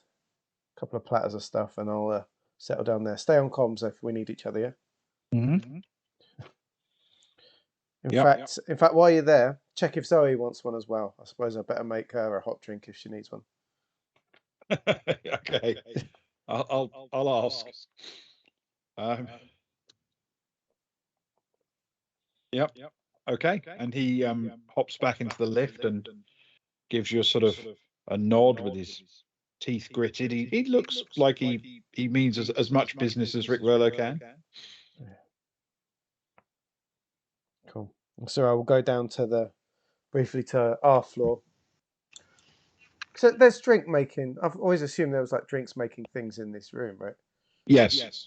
Yeah, there are basic facilities for living in your hotel suite if you need to. She sort of rummages around some of the rooms, sort of into the rooms where Kara's. I don't know what she'd be doing. She's probably just watching a video with her headphones in, dozing, and Johnny's fast asleep. I hope again. Yeah. And anyone else that's in there that isn't on shift, because we've got some of those non-shift guys. And she goes around the rooms, grabbing some cups, makes some hot drinks, chucks them on some trays. Quickly runs a couple up to the surface, if that's okay, and then heads down to the bottom.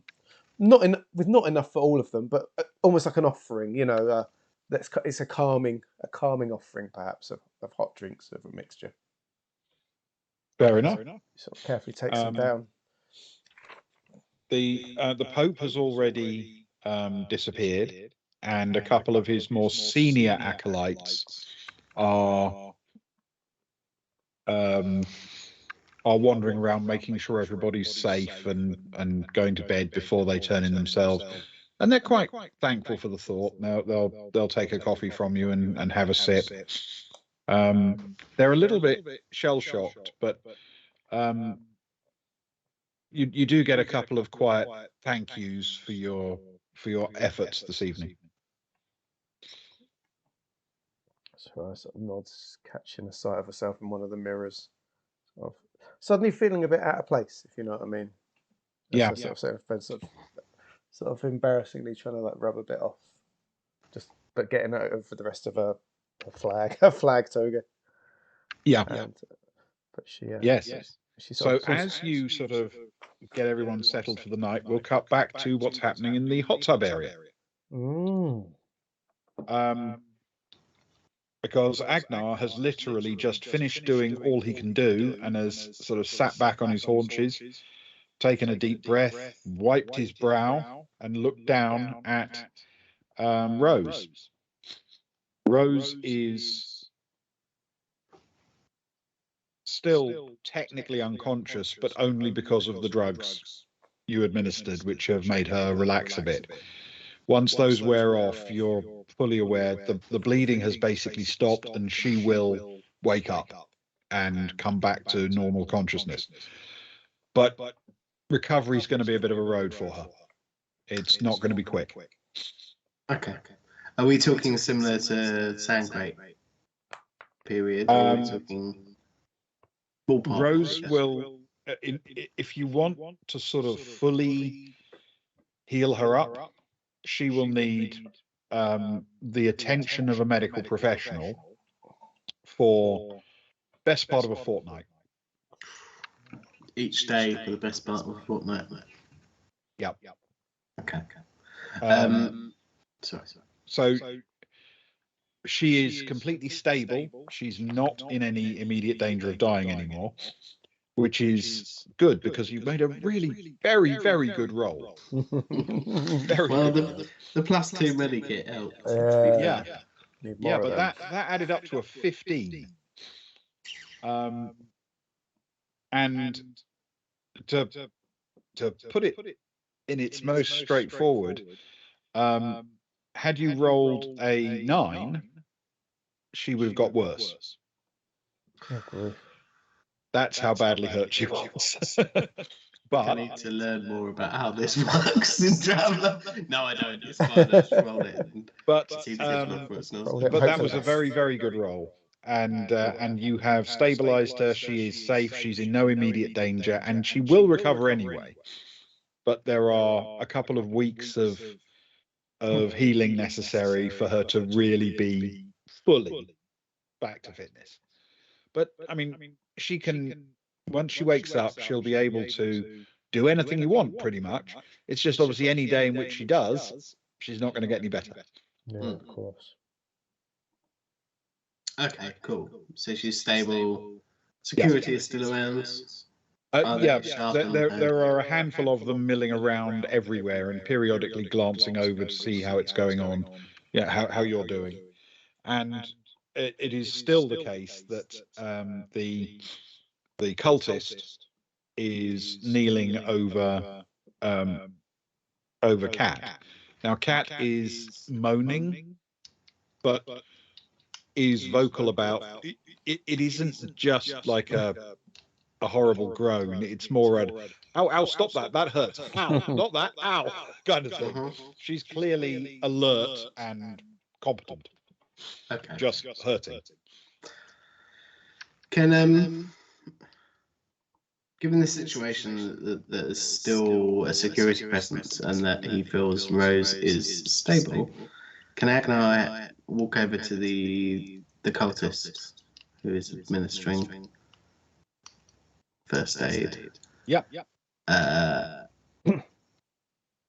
he'll say, looks like you're doing a really good job. Do you want a couple of pointers for future reference?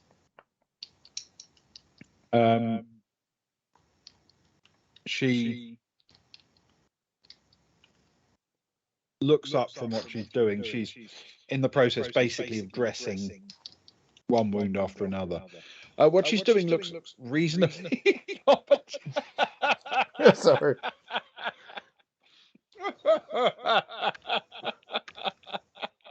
Wait, mine was delayed. Blood Toga Soraya is that's a thing. That's all. Oh my. Yeah.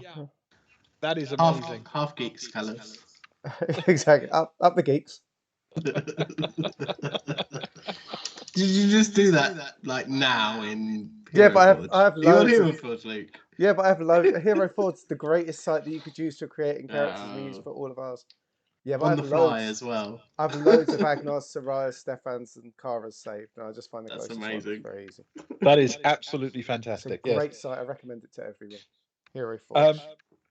Yeah, she looks up to Agnar, and she says, "Okay." And he'll do his best to, it's nothing serious, I'm guessing, but he'll do his best to give her a few like little tricks of the trade type stuff, but in an encouraging way. He's just trying to build a bit of a rapport with this person. Yep. More than anything, he's not trying to help necessarily, but he's just trying to build a bit of trust or relationship with them. All right. Can you roll a medic check for me, please, with your intellect? Yeah, could he get it with social, given the rapport? Yeah, I don't see why not. Yeah, that's a good idea. That's a mighty +5. Wow, that is Kind of feel good. bad. Can almost not fail. Which is a 5 +5 is a 10. 10. You start to sort of talk shop, so to speak, as you're dealing with it. Because you're both pretty calm now about the injuries on Kat. You've seen the worst of what she suffered, and you're not that panicked about it. You know, this woman is not in any horrendous danger. Yeah. As a consequence, you're chatting quite amiably about, have you got that one? I've got this one, and sort of, disinfecting and patching up each one in turn. And the fact that you're both there seems to calm Kat down a bit. She knows she's in good hands. But also you do chat quite amiably to the woman, to the cultist, and have a fairly friendly conversation about medicing and what's going on. Yeah. Cool, perfect. And he'll continue to do that until I think you said hour game wide. Yeah, with you helping and with that medic role, I think it's only going to be more like 45 minutes before the pair of you have sorted it out. Okay, he'll continue to do that till the end, basically. Okay. And if you want to jump to anything else, at the end he'll say, "Well, we need to get you back to the accommodation as per everyone else." And, all right. Offer to escort her with. He looks around for any support. Sharp's milling about now. She peers over where Rose is lying, then walks over to Agnar, and she says, "Right. We have a medical centre in the aft of the ship. Your people need to be moved there?" Well, I'm not sure about this one, but but Rose over there certainly could do with it. All right. If that's if that's okay. Yeah, no problem at all. In your professional opinion, Kat's going to need a few nights of sleeping on her side and being a bit uncomfortable, but she doesn't need real medical care. No, just a bit of an opportunity to rest up. He'll offer it to Kat though. I'll say, Kat, what do you think? How do you feel? It's your call. I just want to go to bed. Don't we all? Okay, that's just and he'll say to Sharp, just Rose over there, then please. Okay. Sharp makes a call into her comms, and 5 or 10 minutes later, a couple of the staff from the medical center, which is in the stern of the ship, come and carefully collect Rose, who's coming back to consciousness now. She's sort of waking up and looking around a bit bleary, and saying things like, "It's really weird. It was like I got shot or something," and they're sort of nodding cheerfully as they pick her up on a stretcher and carry her off. I can also say to Sharp, please take good care of her. She's been through a lot, not just here, just generally in life. She's been through a lot. If you need anything, just give me a call, or Kara, me or Kara, just give us a call, and we'll be there. All right, thank you. I've got a lot of security footage and some checking out to do, and I need to find out who the hell this guy is. And she points at the sort of bloody corpse down on the ground, which is not very far from where you are, of course. Because she's scrolling through her blogs, and she says, because as far as I can tell, we don't have a name. We don't have a cabin for him. We don't have any ID on this guy at all. It's too much to ask that you know who he is, right?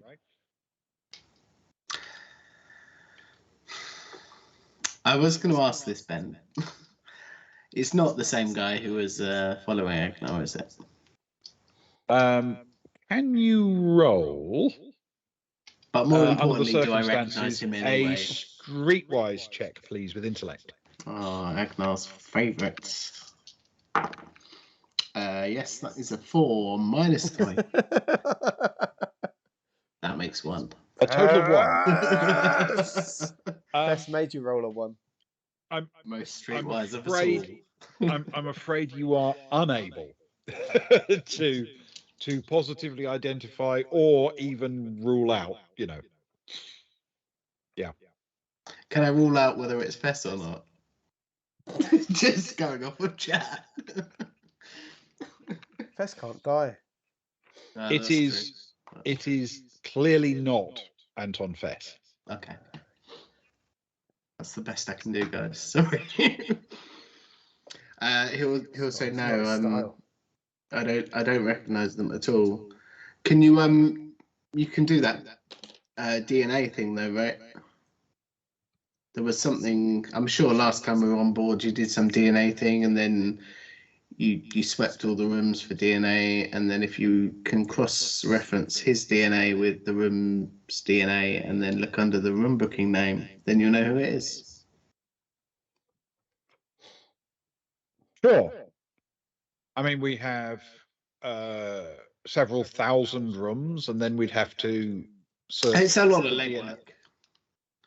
In each of the rooms, we'd have to search for the DNA and find something with DNA on it, and then I don't know. Oh, You think it's DNA possible all some over people rooms. might actually object to their DNA being searched in the rooms?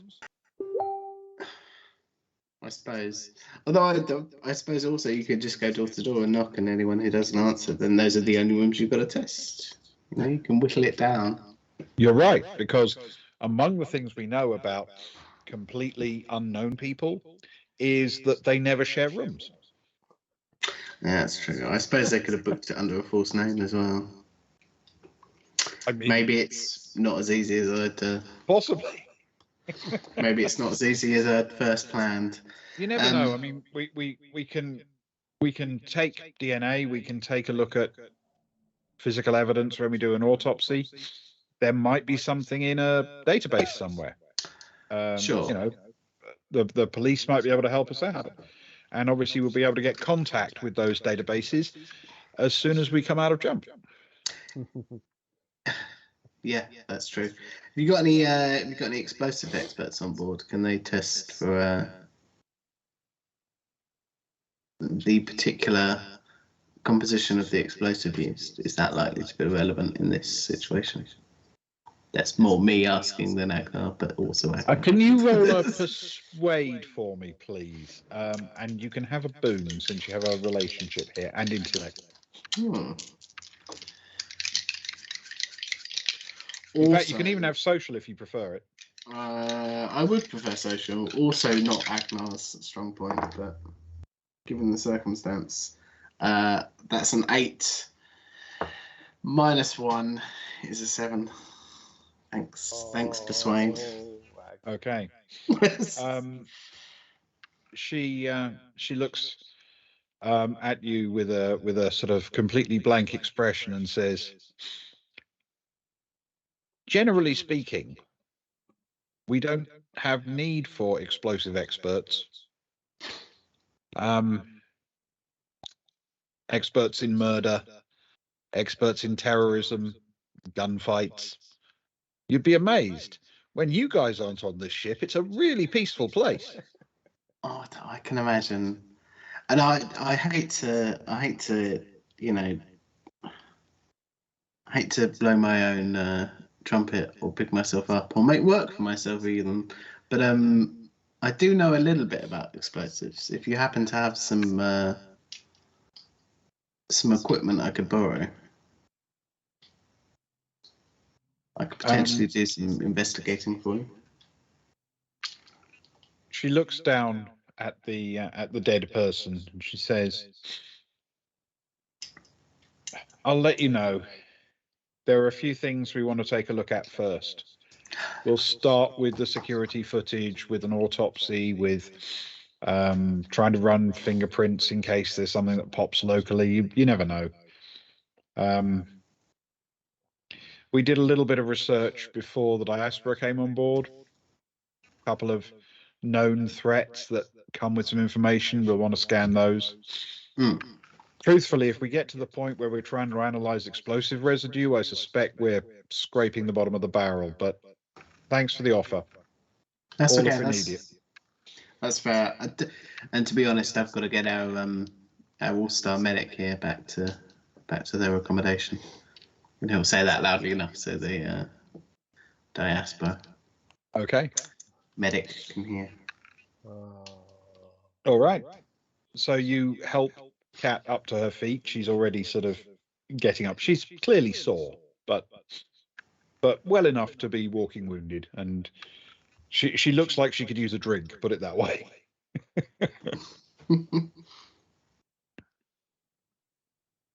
Kat, do you want to come along? We're over that way anyway, aren't we? So. Yes. I mean, the three of you can actually head off to the lift if you'd like. Yeah, of course. Kat, you look well enough to defend yourself should anything else happen. I'm only joking.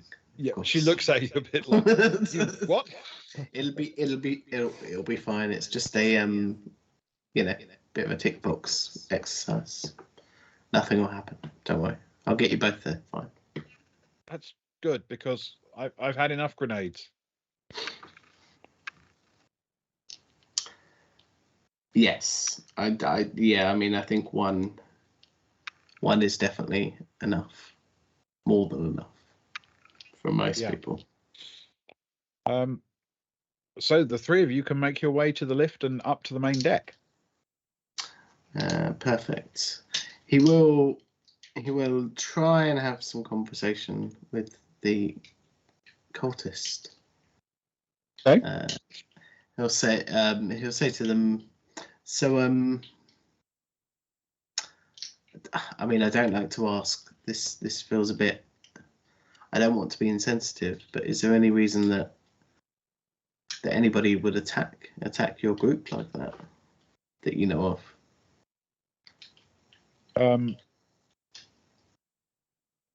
You won't need a persuade for this. She thinks about it for a moment and says, there are people who they're not kind to us.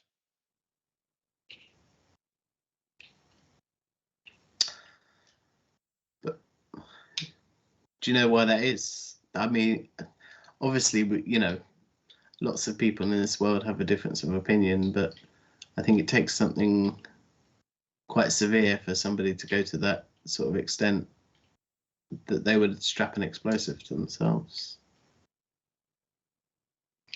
In my experience, no judgment. In my experience, this is new. How long have you been with the cult? The group. My apologies. How long have you been with the diaspora? About a year. And it's the first you've seen of a behaviour like this. Horrid behaviour. This is very new to me. I mean, insults shouted at us, or even a window smashed, that kind of thing, that I've seen. Nothing like this. I mean, that's still horrid behaviour, really. But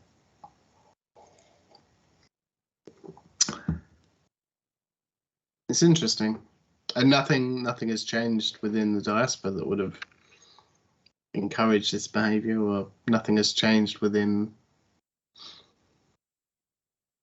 Are you in a new place? Have you been around this area often? Well, we are moving at the moment. Going home.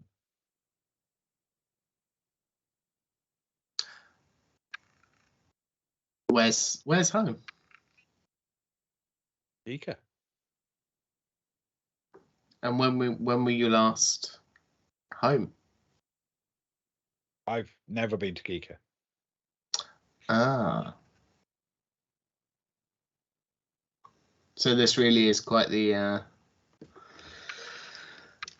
quite the pilgrimage, I suppose, for you at least. Has anybody in the diaspora ever been to Geeka? Yes. Yes, some have. And As diaspora members. And many have family who came from Geeka. But sometimes that's generations ago. Yes, yes, of course. Space is rather large. And full of fish. It certainly is in our hold. Very true. Okay, well, thanks. This is all, useful information for us looking out for future potential threats. Anything that you or any of your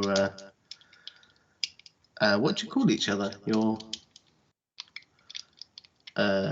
are the your faith. brethren, your comrades, your members of the faith. And the family. Well, any information that your family has that might potentially highlight any future threats would be of great interest to us. I suppose anything I that will seems think relevant. of anything I can.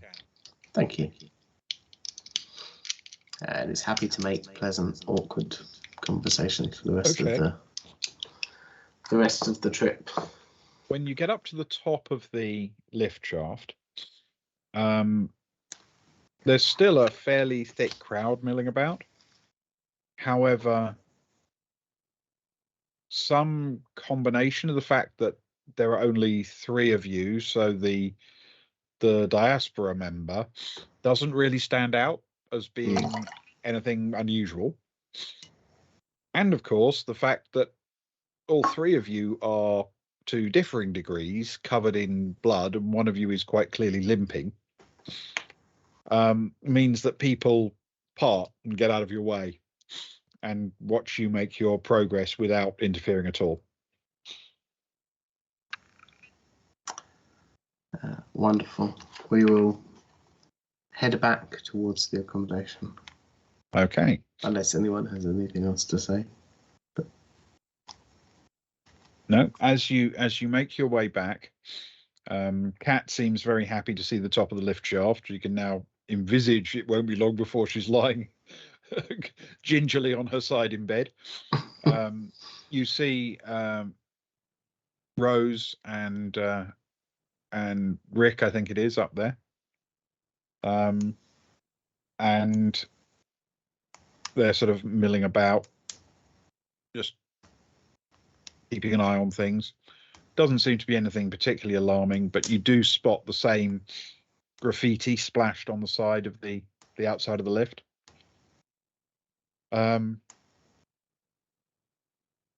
Zoe waves the three of you into the lift shaft and gives Cat a little sort of pat on the shoulder reassuringly and says, "Oh, you look great." And Cat manages a grimace, but not much more. And you can head down. And it's as you're in the process of easing Cat into a bed and sitting down and relaxing and thinking, could use a cup of tea or scotch.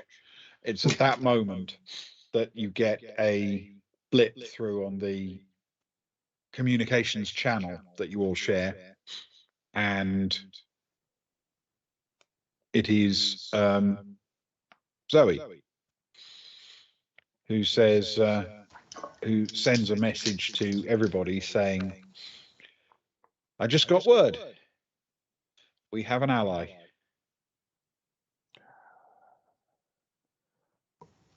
And that's where we're going to call it for tonight. Ah, Good, positive vibe to end on. positive vibes. Allies are always good. That's it. That's the one we did all our shenanigans for. Yeah. It's worked out okay. Very good. Well done, Spez isn't guys. hanging around. Straight in with the Rose's Straight in with cat. the Rose's cat. Well, you got to do it before Rose, you know. Yeah. We can celebrate each other. Oh, before Yeah. you what? So Before she what's gets back. Rose's cat going to be called after Rose croaks? Cron's cat. Oh no, Ben. I mean, I joked, but But is Rachel or Cron more protective of the cat right now? They could share it, no doubt. Yeah. Yes, could be. 2 engineers and a little kitty. Right. Now, I have to warn you, Sparrow, you're likely to pick holes in some of my science in this one. So, well, we wait with bated breath. so we will see how this Rollercoaster goes. for night for Sparrow. Oh, I bet. Meanwhile, on the Baltic Star, Kronsorama slept soundly. It was universal night, the schedule that all civilian ships and facilities followed across the galaxy, so as to make sure that a person could move from ship to station to asteroid or moon base without a jarring change in cycles. But as he slept, Rose's cat, Caboodle, was being kept up late. Not that she minded. Cats work to their own schedule, generally meaning they want to sleep when surrounded by activity and want to play when nearby humans are trying to sleep. Rachel Axis was trying to explain how holoprojectors worked, or at least the ones a person could walk through on a space station concourse. Essentially, there are 3 parts, she said, stroking the cat as she did. Buried in the deck is a humidifier. It releases a curtain of warm, humid air that rises gently to the ceiling. On each side, you place 2 other devices, a laser emitter and a subsonic array. Both work as interferometry systems, calibrated diffraction elements. The subsonic emitter produces pulses of low-frequency sound. You can't hear it, but if you could, it would be fairly loud. This makes waves of pressure that change in the humid air, like a contrail from an aircraft wingtip. Makes a bit of mist. The lasers, well, they paint the slightly opaque air that's created that way with an image. You follow? The officer shrugged, but hopefully he understood enough to grasp the next part of the explanation. So, no realistic way to hurt a person with a humidifier, unless you can make them rust. The lasers are simply not powerful enough to give you more than a headache. But in theory, that subsonic array could be reprogrammed to make a really powerful shockwave, if you focused it that way. It would require a lot of maths, but it's possible. The officer smiled. So we need to confirm that that's the way it was done. We'll get the surgeon to confirm that it's possible the cause of death is these pressure waves.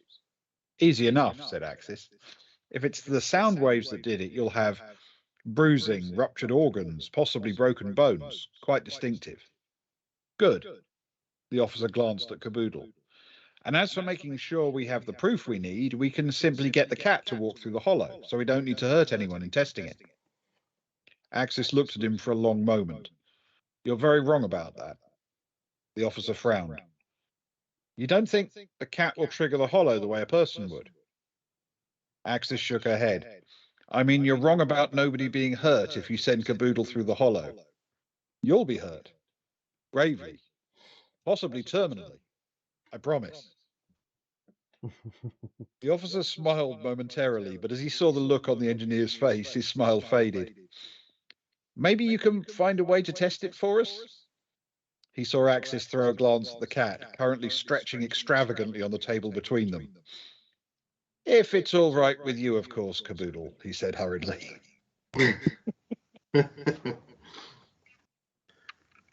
Very nice. Oh, good work. We're getting VIP treatment. Hopefully, you'd like to think so. I like to think. It is Rose's cat after all. Still as of this moment. It is for the moment.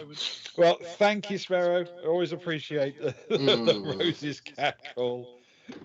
And I hope you can forgive my slight blunting of scientific reality. It all went over my head. It all sounded good to me. Which means it must be true. Yeah. It just sounded like Star Trek to me.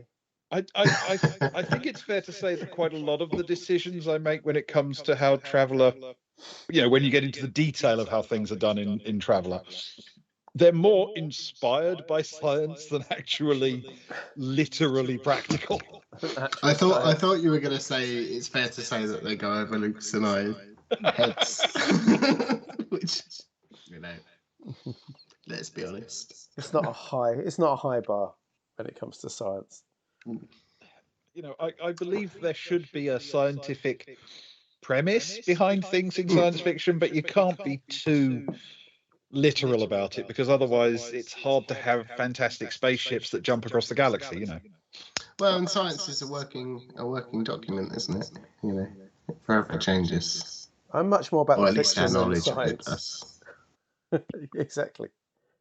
And we need there to be pocket laser pistols and gravitic mines and all the things that happen in science fiction, don't we? Yeah.